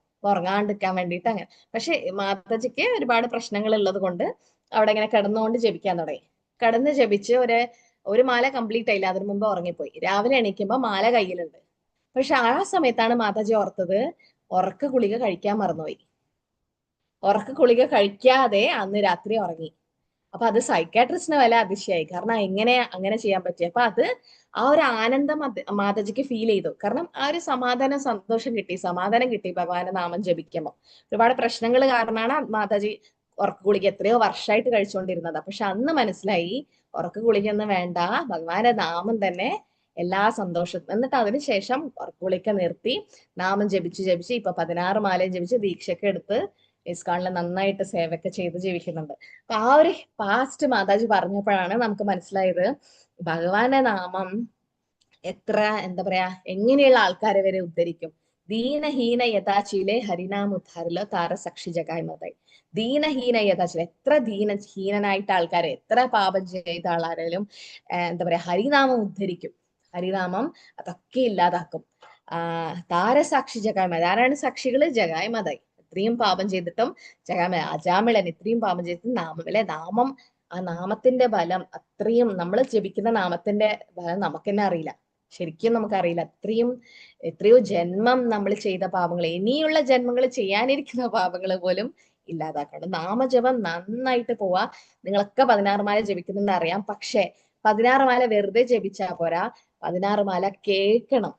നമ്മൾ ജപിക്കുന്ന ഓരോ മന്ത്രം, ഹരേ കൃഷ്ണ കൃഷ്ണ കൃഷ്ണ ഹരേ ഹരേ, ഹരേ രാമ രാമ രാമ ഹരേ ഹരേ, അത് കേൾക്കണം. ഞാൻ എത്രയോ മാതാജിമാരെ ജപിക്കുന്ന കേൾക്കുന്ന, ഒച്ച പുറത്തേക്ക് വരുന്നില്ല. അതെന്തിനാ അങ്ങനെ ഒച്ച പുറത്ത് വരണം? ശ്രവണം കീർത്തനാണ്. നമ്മൾ ജപിക്കുന്നത് നമുക്ക് കേൾക്കണം. ഒരുപാട് ഒച്ചത്തിലല്ല, പക്ഷെ അറ്റ്ലീസ്റ്റ് നമ്മൾ കേൾക്കണം നമ്മൾ ജപിക്കുന്നത്. അങ്ങനെ കേൾക്കണം. പിന്നെ മനസ്സ് എവിടെയെങ്കിലും പോകുമ്പോൾ തിരിച്ചു കൊണ്ടുവരണം. മനസ്സ് പോവും, പക്ഷെ അതിനെ തിരിച്ചു കൊണ്ടുവരണം. എപ്പോഴും പ്രഭുപാദരുടെ ചാൻഡിങ് വെക്കുന്നത് നല്ലതാണ് ബാക്ക്ഗ്രൗണ്ടിൽ, അല്ലെങ്കിൽ ഗുരു മഹാരാജിന്റെ ചാൻഡിങ് വെച്ചാൽ, അല്ലെങ്കിൽ ഭക്തന്മാരുടെ അസോസിയേഷനിൽ, നമ്മളെ വീട്ടിൽ കൂടുതൽ ആൾക്കാർ നാമം ജപിക്കുന്ന ആൾക്കാരുണ്ടെങ്കിൽ, അല്ലെങ്കിൽ ഓൺലൈനിൽ നിങ്ങൾ കയറിയാലും മതി. നാമം ജപിക്കുമ്പം ഭക്തന്മാരുടെ സാന്നിധ്യത്തിൽ ജപിക്കുക, ബ്രഹ്മമുഹൂർത്തത്തിൽ ജപിക്കുക, ഓരോ മന്ത്രം കേട്ട് ജപിക്കാൻ ശ്രമിക്കുക. ഉറക്ക് വരുന്നുണ്ടെങ്കിൽ അപ്പോഴും അവിടെ നിന്ന് എണീക്കുക, വെള്ളം എടുത്തിട്ട് കഴുകുക. നമ്മുടെ ഒരു ഫ്രണ്ട് ഒരു ജപസഞ്ചിയില്, നമ്മള് ജപസഞ്ചിയില് ഒരു പോക്കറ്റ് കണ്ടിട്ടുണ്ടോ? എല്ലാവരും ജപസഞ്ചിയിലുണ്ടോ? ഒരു സിബൊക്കെ വെച്ചിട്ട് ചെറിയ പോക്കറ്റ്. അത് എന്തിനു വേണ്ടിയിട്ടാ? പൈസയും മൊബൈലും ഒന്നും കൊണ്ട് നടക്കാനല്ല. ഒരുപാട് ഭക്തന്മാർ അതിൽ പൈസ വെക്കും. അതെന്തിനാന്നറിയോ? ഒരു ചെറിയ ബോട്ടില് വെള്ളം വെക്കാൻ. അതായത് നമുക്ക് പെട്ടെന്ന് ഉറക്ക് വരുമ്പം അതിൽ നിന്ന് ഒരു സ്പ്രേ ബോട്ടിൽ വന്നിട്ട് കിട്ടും, ചെറിയ സ്പ്രേ പോലെ തടിക്കുന്നത്. അതിൽ നിന്ന് ഇങ്ങനെ കുറച്ച് വെള്ളത്തുള്ളികളായിട്ട് വരും. അപ്പൊ ഉറക്ക് വരുമ്പോൾ പെട്ടെന്ന് ആ ബോട്ടിൽ എടുത്തിട്ട് ഇടത്ത് കൈ കൊണ്ട് എടുത്തിട്ട് അത് കണ്ണിലേക്ക് അടിക്കണം. അല്ലെങ്കിൽ തണുത്ത വെള്ളം എടുത്തിട്ട് മുഖം കഴുകിയാലും മതി. അപ്പൊ അങ്ങനെയൊക്കെ നമ്മള് ഉറക്ക് നന്നായിട്ട് നാമജപത്തിന്റെ ക്വാളിറ്റി കൂട്ടിക്കൊണ്ടുവരാം. ക്വാണ്ടിറ്റി നമ്മൾ 16 ഇപ്പം ജപിക്കുന്നുണ്ട്, പക്ഷെ എത്ര നന്നായിട്ട് നമ്മൾ ജപിക്കുന്നുണ്ട്. അശ്രദ്ധമായിട്ട് നാമം ജപിക്കലാണ് ഏറ്റവും വലിയ നാമാപരാധം. ഞാൻ എനിക്ക് വേണ്ടിയിട്ട് തന്നെ പറയാണ് കേട്ടോ, ഞാൻ എനിക്ക് തന്നെ പറഞ്ഞു തരാം എങ്ങനെയാണ് നമ്മൾ നാമം കേൾക്കാൻ വേണ്ടിയിട്ട് ശ്രമിക്കുക. അതായത് നമ്മൾ നാമം ജപിക്കുമ്പം ഇന്ന് 16 മാലയും ഞാൻ കേൾക്കുമെന്ന് തീരുമാനിച്ചാൽ മനസ്സ് കേൾക്കില്ല. ഒരൊറ്റ മാല ഞാൻ ഫുള്ള് കേൾക്കുന്ന വെച്ചാലും മനസ്സ് കേൾക്കില്ല. ഒരു മന്ത്രം, ഒരു പ്രാവശ്യം ഒരു മന്ത്രം ഞാൻ കേൾക്കുമെന്ന് മനസ്സിനെ തീരുമാനിച്ച് കേട്ട് ജപിക്കാം. മനസ്സ് ആദ്യം എവിടെയെങ്കിലും പോവും, പക്ഷെ തിരിച്ചു കൊണ്ടുവരണം. അങ്ങനെ നമ്മൾ ചെയ്ത് വരുമ്പം ക്വാളിറ്റി ജപം, നന്നായിട്ടുള്ള ജപം നമുക്ക് ചെയ്യാൻ പറ്റും. അപ്പൊ നമ്മൾ ഭഗവാന്റെ നാമമായിട്ട് അസോസിയേറ്റ് ചെയ്യുമ്പോൾ നമുക്കുള്ള എല്ലാ ദുഃഖങ്ങളും മാറും. കാരണം ഭഗവാൻ അത് അത്രയും ആനന്ദം തരുന്നവനാണ് അല്ലെ, ഭഗവാന്റെ നാമവും ഗുണവും ലീലകളൊക്കെ. അപ്പം വ്യാസദേവന് അതൃപ്തി ഉണ്ടായത് പൊതുജനങ്ങൾക്ക് വേണ്ടിയിട്ടുള്ള ക്ഷേമം, അല്ലെങ്കിൽ ഒരു നല്ലൊരു കാരണത്തിന് വേണ്ടിയിട്ടാണ് അദ്ദേഹത്തിന് അതൃപ്തി ഉണ്ടായത്. അത് ഭാഗവതം രചിക്കാൻ വേണ്ടിയിട്ടായിരുന്നു ആ ഒരു അതൃപ്തി അദ്ദേഹം പ്രകടിപ്പിച്ചത്. അപ്പൊ എന്തിനു വേണ്ടിയിട്ടാണ് ഇങ്ങനെ സംഭവിച്ചത് അവർ ചോദിക്കുകയാണ്. എങ്ങനെയാണ് വ്യാസദേവന് ഓക്കെ ഇപ്പം നാരദ് മുനി ആ സമയത്ത് അവിടെ എത്തി. എങ്ങനെയാണ്? ധ്രുവ മഹാരാജാവ് സുനീതി പറഞ്ഞിട്ട് കാട്ടിലേക്ക് പോകുന്ന സമയത്ത് നാരദ് മുനി അവിടെ എത്തി അല്ലെ. കാരണം എന്തുകൊണ്ടാ? ഭഗവാൻ തന്നെ ചൈത്യ ഗുരുവായിട്ട് നമ്മുടെ ഹൃദയത്തിലുണ്ട്. അപ്പൊ ഒരു ഭക്തൻ സിൻസിയർ ആയിട്ട് എന്തെങ്കിലും ചെയ്യുമ്പം ഭഗവാൻ ആ ചൈത്യ ഗുരു പുറത്തേക്ക് വരികയാണ് ഗുരുവിന്റെ രൂപത്തിൽ. ഇപ്പൊ വ്യാസദേവൻ സ്വയം ഭഗവാനായിട്ടും നാരദ് മുനിയെ തേടിപ്പോയോ? ഇല്ല, നാരദ് മുനി അവിടെ വന്നു. ധ്രുവ മഹാരാജാവ് നാരദ് മുനിയെ തേടിപ്പോയോ? ഇല്ല, നാരദ് മുനി അവിടെ വന്നു. ഭൃഗാരി തേടിപ്പോയോ? ഇല്ല. രത്നാകരൻ വാൽമീകി തേടിപ്പോയോ? ഇല്ല. അതുപോലെ നിങ്ങളും ദീക്ഷ എടുക്കാത്ത ആൾക്കാര് ഗുരുവിനെ തേടിപ്പോണ്ട ആവശ്യമില്ല. ഗുരു സമയമാകുമ്പം വരും. ആ സമയത്ത് ഭഗവാൻ തന്നെ നിങ്ങളെ വീട്ടിലെ സാഹചര്യങ്ങളൊക്കെ മാറ്റി ദീക്ഷ എടുക്കുന്ന രീതിയിൽ കൊണ്ടുവരും. കാരണം പക്ഷെ നമ്മൾ പ്രൂവ് ചെയ്യണം ഭഗവാന് സിൻസിയർ ആണ് അല്ലെ. നമ്മുടെ മനസ്സിൽ ഈ ജന്മം എടുക്കാൻ പറ്റില്ല, വീട് അടുത്ത ജന്മം നോക്കാം. ഒരു മാതാജിനോട് പറഞ്ഞു, ഈ ജന്മം എനിക്ക് എടുക്കാൻ പറ്റും തോന്നുന്നില്ല മാതാജി, അടുത്ത ജന്മം എടുക്കാം. നിങ്ങൾ അങ്ങനെ വിചാരിച്ച ഭഗവാനും യഥാമാം പ്രപത്യതയോ, അടുത്ത ജന്മം മതിയോ? ശരി, അങ്ങനെയല്ല. എന്റെ വീട്ടിലെ എന്തോ പ്രശ്നമായിക്കോട്ടെ ഭഗവാനെ എന്തും മാറ്റാനുള്ള കഴിവുണ്ട്. ഞാൻ വായിച്ച എവിടെയോ ഭഗവാന് മരുഭൂമിയെ സമുദ്രമാക്കാനും സമുദ്രത്തെ മരുഭൂമിയാക്കാനും പറ്റും അത്രേ. ആലോചിച്ച് നോക്കിയ, സമുദ്രത്തെ മരുഭൂമിയാക്കണമെങ്കിൽ ഭഗവാന്റെ കഴിവ് നമുക്ക് അറിയില്ല. അപ്പൊ നമ്മൾ വിചാരിക്കും ഭഗവാൻ വിചാരിച്ച പോലും എന്റെ ജീവിതം മാറില്ല. ഇല്ല, അങ്ങനെയല്ല, ഭഗവാനെ മാറ്റാൻ പറ്റും. പക്ഷെ നിങ്ങളുടെ സിൻസിയറിറ്റി വേണം. അതായത് നിങ്ങൾ ആഗ്രഹിക്കണം തത്ര ലൗല്യം അഭിമൂല്യ കേവലം കോടി ജന്മ സുഹൃത്തന്നെ ലഭ്യത്തെ. രൂപഗോസ്വാമി പറയുന്നത് ആഗ്രഹം വേണം, തീവ്രമായ ആഗ്രഹം. ഞാൻ എന്തായാലും എനിക്ക് ദീക്ഷ എടുത്തേ പറ്റൂ ഭഗവാനെ എന്ന് നമ്മൾ അത് ആഗ്രഹിച്ചു കഴിഞ്ഞാൽ ഭഗവാൻ നടത്തും. നടത്തും, എങ്ങനെയും കായിട്ട് നമ്മൾ നടത്തും, ഭഗവാൻ നടത്തും. അതുകൊണ്ട് കാരണം നമുക്കറിയില്ല ഭഗവാൻ എങ്ങനെയൊക്കെ മാറ്റം വരുത്തും നമ്മുടെ ജീവിതത്തിൽ. ഇപ്പൊ ഇവിടെ വ്യാസദേവൻ ദുഃഖിച്ചിരിക്കുന്ന സമയത്ത് അവിടെ നാരദമുനി വന്നു. തസ്യൈവം ഖിലമാത്മാനം മന്യമാനസ്യ ഖീദ്യത കൃഷ്ണസ്യ നാരദോ അഭ്യഘാത് ആശ്രമം പൃഗ് ഉദാഹൃതം. അപ്പൊ എന്താ ചെയ്തേ, മുമ്പ് സൂചിച്ച പോലെ വ്യാസദേവൻ തന്റെ അപൂർണതയെ കുറിച്ച് പശ്ചാത്തപിക്കുന്ന സന്ദർഭത്തിൽ സരസ്വതി നദീ തീരത്തുള്ള കൃഷ്ണദ്വൈപായന വ്യാസന്റെ ആശ്രമത്തിൽ നാരദൻ ആഗതനായി. ആ സമയത്ത് നാരദമുനി വന്നു. സോ വ്യാസദേവൻ ഭഗവാനായിട്ട് കൂടി എന്താ പറയാ നമുക്ക് പറഞ്ഞുതരികയാണ് എങ്ങനെയാണ് ഒരു വിഷമ സമയത്ത് ഗുരുവിനെ സമീപിക്കുന്നത്. ഗുരു അവിടത്തേക്ക് വരും. അപ്പം വ്യാസദേവന് എന്തോ ഒരു ശൂന്യത അനുഭവപ്പെട്ടു. കാരണം ഇത്രയും വേദങ്ങളൊക്കെ എഴുതിയിട്ടും ഭഗവാനെ കുറിച്ച് എഴുതാത്തത് കൊണ്ട് അദ്ദേഹത്തിന് ഒരു ശൂന്യത അദ്ദേഹത്തിന് അനുഭവപ്പെട്ടു. അതീന്ദ്രിയ ഭഗവത് പ്രേമ ഭക്തിയുത സേവനത്തിന്റെ പോരായ്മയിൽ സർവ്വതും നിഷ്ഫലമായി തീരുന്നുവെന്ന് ഇതോടൊപ്പം സുവ്യക്തമായി വിശദീകരിക്കുന്നു. അപ്പൊ ഭക്തിയുത സേവനത്തെ കുറിച്ച് അദ്ദേഹം പറഞ്ഞില്ല, എവിടെയും വിശദീകരിച്ചില്ല. അതുകൊണ്ടാണ് അദ്ദേഹത്തിന് ഈ ഒരു വിഷമം അനുഭവപ്പെട്ടത്. തം അഭിജ്ഞായ സഹസാ പ്രത്യുദ്ധായാഗതം മുനി പൂജയാം അസവിദ്ധിവാൻ നാരദം സുരപൂജിതം. ശ്രീനാരദന്റെ മംഗളകരമായ ആഗമനത്തിൽ സന്തോഷവനായ ശ്രീ വ്യാസദേവൻ ആദരപൂർവ്വം എഴുന്നേറ്റ് സൃഷ്ടികർത്താവായ ബ്രഹ്മദേവന് നൽകപ്പെട്ടതിനു തുല്യമായ പൂജനീയ സ്ഥാനം നൽകിക്കൊണ്ട് അദ്ദേഹത്തെ ആരാധിച്ചു. ഓക്കെ. അപ്പം അത് എന്താ പറയാ, എങ്ങനെയാണോ ഭഗവാനായിട്ട് കൂടെ നാരദമുനി ശരിക്കും ഭക്തനാ, വ്യാസദേവനാ ഭഗവാൻ. എന്നിട്ടും അദ്ദേഹം ആ ഒരു ആചാര്യന്റെ റോള് പറഞ്ഞു തരാണ് എങ്ങനെയാണ് ഒരു ഗുരുവിനെ സ്വീകരിക്കേണ്ടത് എന്നും തദ്വിധി പ്രണിപാതനെ പരിപ്രശ്നേന സേവ ചെയ്യണം അല്ലെ. അപ്പൊ അതിനു വേണ്ടിയിട്ട് വ്യാസദേവൻ എഴുന്നേറ്റ് അദ്ദേഹത്തിനോട് സഹായം ആവശ്യപ്പെടുകയാണ്. അപ്പൊ എന്തുകൊണ്ട് അസംതൃപ്തി അദ്ദേഹത്തിന് അനുഭവപ്പെട്ടത്? കാരണം അദ്ദേഹം ആ സംതൃപ്തി അല്ലെങ്കിൽ ജീവാത്മാക്കൾക്ക് പൂർണ്ണ സജ്ജീകൃതരെങ്കിലും അതീന്ദ്രിയമായ സാധാരണ അവസ്ഥയിൽ നിവിഷ്ടമായിരിക്കുക സാധ്യമല്ല. ശ്രീല വ്യാസദേവൻ സംജ്ഞ നഷ്ടപ്പെട്ടവനായി കാണപ്പെടുകയാൽ അദ്ദേഹത്തിന് അസംതൃപ്തി അനുഭവപ്പെട്ടു. അപ്പൊ അതിന് കറക്റ്റ് ചെയ്യാൻ വേണ്ടിയിട്ടാണ് നാരദമുനി ഇവിടെ വരുന്നത്.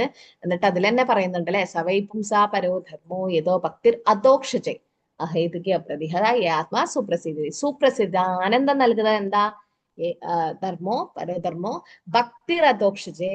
ആ ഭക്തി അല്ലെ, ഭഗവാനോടുള്ള ഭക്തി ചെയ്തില്ലെങ്കിൽ നമുക്ക് ഒരിക്കലും ആ ഒരു ആനന്ദം കിട്ടില്ല. അപ്പൊ ആത്മാവ് യഥാർത്ഥത്തിൽ സംതൃപ്തനാവുന്നത് എപ്പോഴാണ്? ഭഗവാനിൽ ഭക്തി ചെയ്യുമ്പോൾ മാത്രം.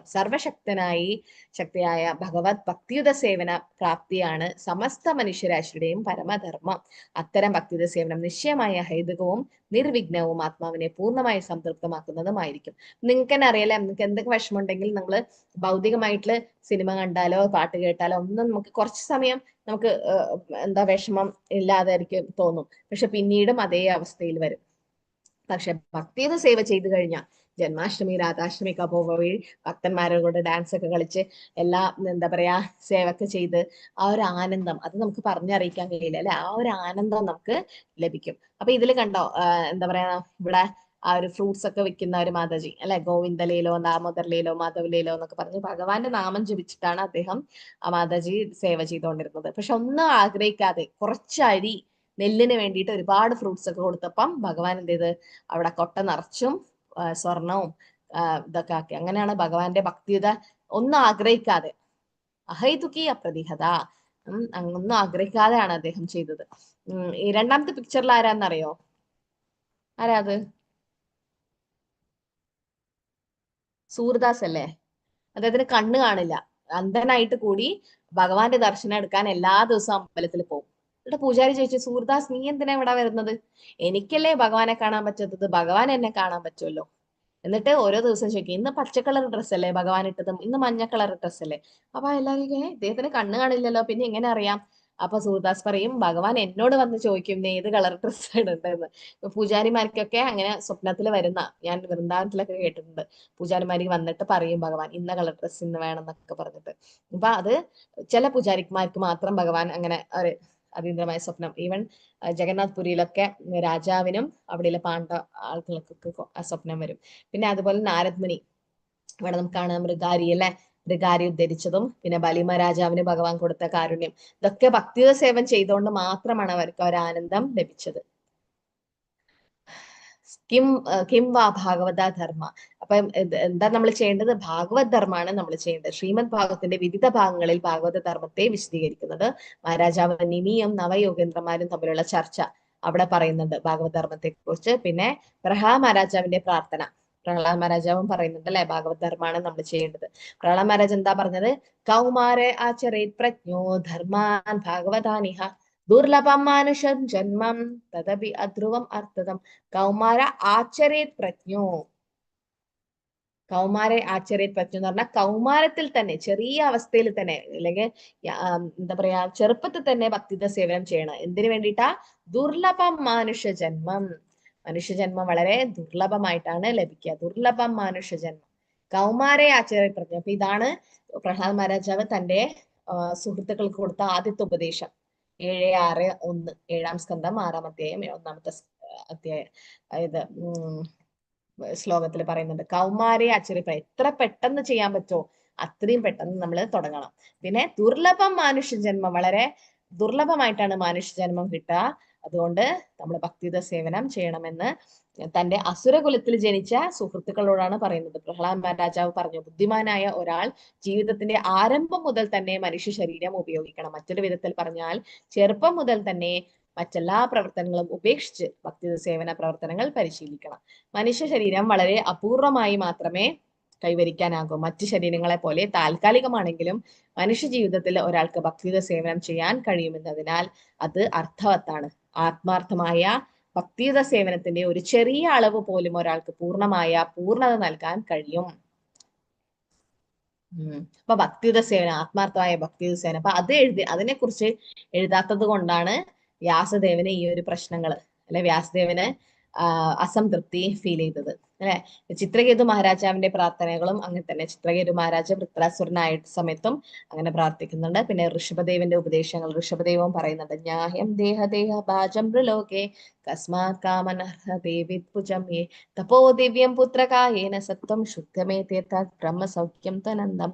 സോ എന്താ പറയാ, തപോ ദിവ്യം, ഈ മനുഷ്യ ശരീരം എന്തിനു വേണ്ടിയിട്ടാണ് ഉപയോഗിക്കേണ്ടത്?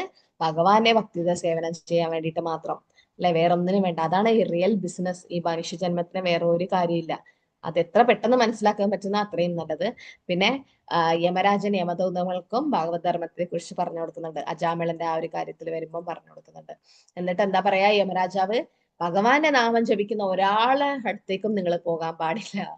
രാത്രി ഉറങ്ങുമ്പോ എല്ലാവരും തിലകം തൊടുന്നുണ്ടോ? രാത്രി ഉറങ്ങുമ്പോ ഒക്കെ തിലകം തൊട്ടിട്ട് ഉറങ്ങണം എന്ന് പറയും. കാരണം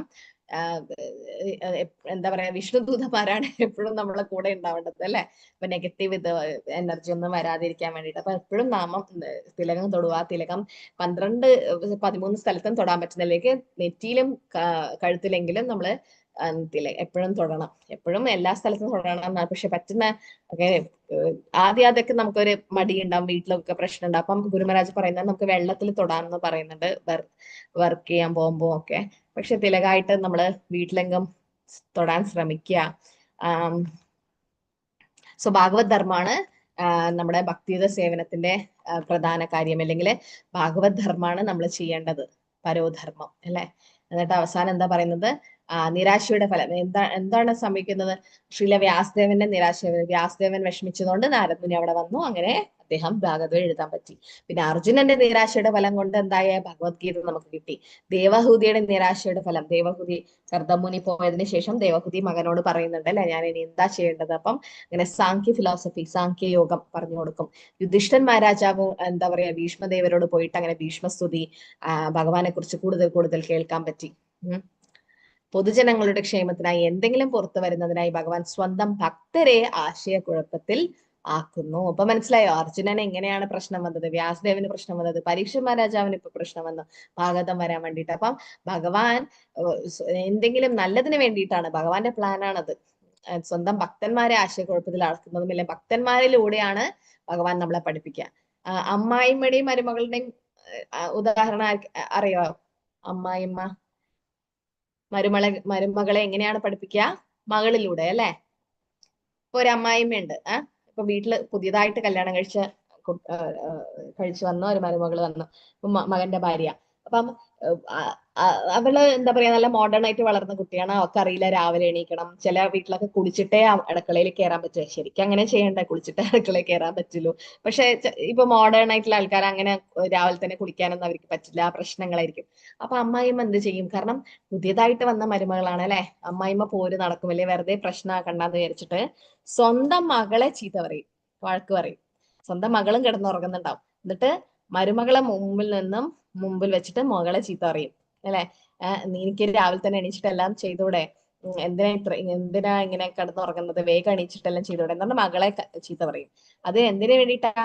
മരുമകൾക്ക് വേണ്ടിയിട്ടാണ് മകളെ ചീത്ത പറയുന്നത്. അതുപോലെ ഭഗവാൻ നമ്മളെ എന്തെങ്കിലും പഠിപ്പിക്കണമെങ്കിൽ സ്വന്തം ശുദ്ധ ഭക്തന്മാരിലൂടെയാണ് നമ്മളെ പഠിപ്പിക്കുക. ബലി മഹാരാജാവിലൂടെ, അർജുനനിലൂടെ, പരീക്ഷിത് മഹാരാജാവിലൂടെ ഒക്കെ നമ്മളെ പഠിപ്പിക്കുകയാണ് ഭഗവാൻ ചെയ്യുന്നത്.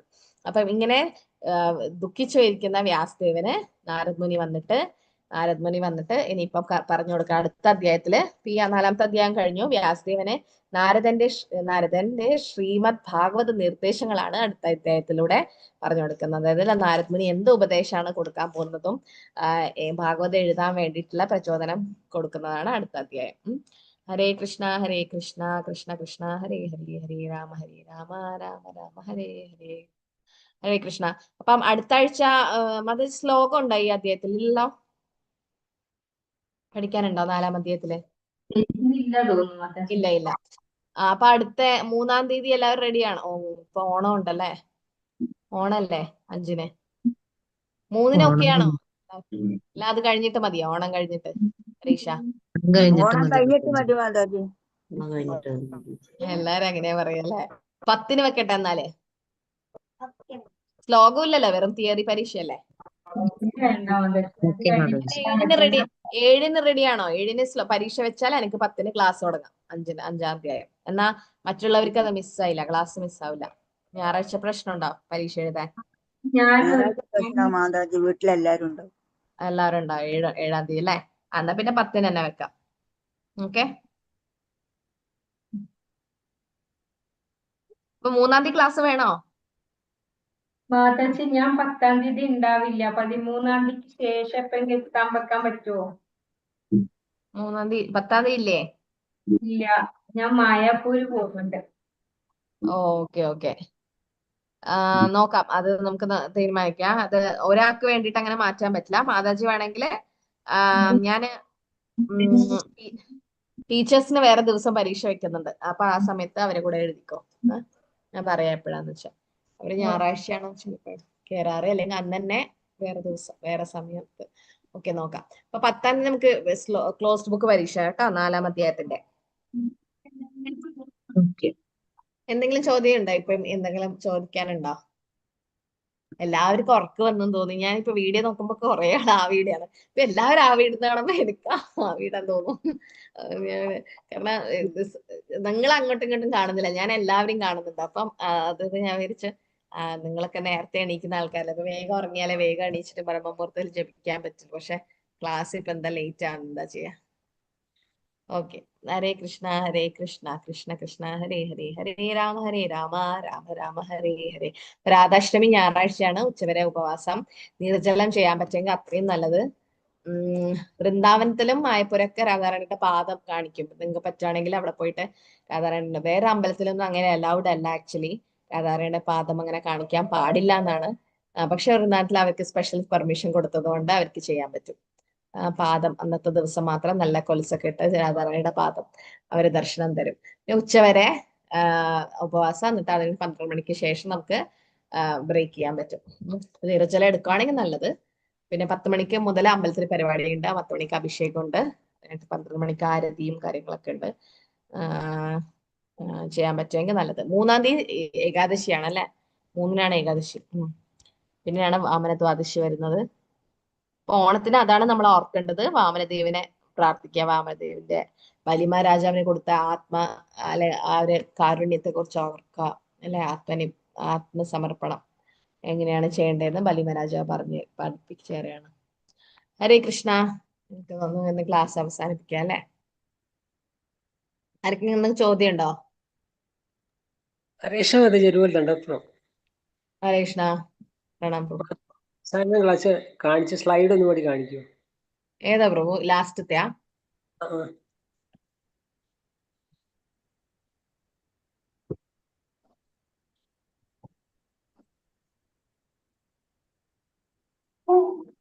ഇതാണോ പ്രഭു? ലൈക്ക് വ്യാസദേവന്റെ നിരാശയുടെ ഫലം അതുകൊണ്ട് ഭാഗവതം കിട്ടി. പിന്നെ അർജുനന്റെ നിരാശയുടെ ഫലം കൊണ്ട് ഭഗവത്ഗീത കിട്ടി. ദേവഹൂതിയുടെ നിരാശ കാരണമാണ് കപിലദേവ് സാഖ്യ യോഗം പറഞ്ഞു കൊടുത്തത്. യുധിഷ്ഠിരൻ മഹാരാജാവ് അല്ലെ, അതാണ് ഭീഷ്മസ്തുതി എന്നൊക്കെ പറഞ്ഞത്. അപ്പം വ്യാസദേവൻ അതാണ് ഭാഗവതം. പിന്നെ അതുപോലെ പരീക്ഷിത് മഹാരാജാവ്. പിന്നെ അപ്പം അതുകൊണ്ട് നമ്മള് ഇതൊക്കെ ഭഗവാന്റെ പ്ലാൻ ആണെന്ന് പറയുന്നത് അല്ലെ. പൊതുജനങ്ങളുടെ ക്ഷേമത്തിന് വേണ്ടിയിട്ടാണ് ഭഗവാൻ ഇത് ചെയ്തത്. സ്വന്തം ഭക്തന്മാരെ ആശയക്കുഴപ്പത്തിലാക്കുന്നത്. അല്ലെങ്കിൽ അർജുനനൊന്നും ഒരിക്കലും ആശയക്കുഴപ്പം വരേണ്ട ആവശ്യമില്ല. വ്യാസദേവൻ സ്വയം ഭഗവാനാണ്. എന്നിട്ടും അദ്ദേഹത്തിന് മേലെ പ്രശ്നം വന്നത് ഭഗവാന്റെ പ്ലാൻ ആണ്. ഭഗവാൻ കുറച്ച് സമയത്തേക്ക് അങ്ങനെ അവരെ ആശയക്കുഴപ്പത്തിലേക്ക് ഇടുകയാണ്. അല്ലെങ്കിൽ ഭഗവാനെ ഭഗവത്ഗീതയും ഭാഗവതവും ഒന്നും വരില്ലായിരുന്നു, അല്ലെങ്കിൽ പറഞ്ഞു കൊടുക്കാൻ പറ്റില്ല. അപ്പൊ ഭക്തന്മാരിലൂടെ അദ്ദേഹം അത് ചെയ്യാണ്, ചെറിയ ലീലയിലൂടെ ചെയ്യാണ്. അർജുനന് വേണ്ടിയിട്ടാണ്. ചില ആൾ പറയും അർജുനന് വേണ്ടിയിട്ടല്ലേ ഭഗവത്ഗീത പറഞ്ഞത്. അർജുനന് വേണ്ടിയിട്ടല്ല, നമുക്ക് വേണ്ടിയിട്ടാണ്. ആക്ച്വലി അർജുന ഒരു നിമിത്തം മാത്രം ഭവസവ്യസാച്ചിൻ, ഒരു നിമിത്തമാവണമെന്ന് കൃഷ്ണ പറയുന്നുണ്ട് അല്ലെ. നിമിത്താവാണ് അവിടെ ചെയ്യുന്നത്. ഓക്കെ, ഇനി എല്ലാവരും എക്സിറ്റ് ആയിക്കോളൂ. ലൈക്ക് ക്ലാസ് കഴിഞ്ഞു. കഴിഞ്ഞ പ്രഭു? Thank you. Hare Krishna. Hare Krishna. Hare Krishna Mataji. Thank you. Hare Krishna. Vaishnavi. Hare Krishna Mataji.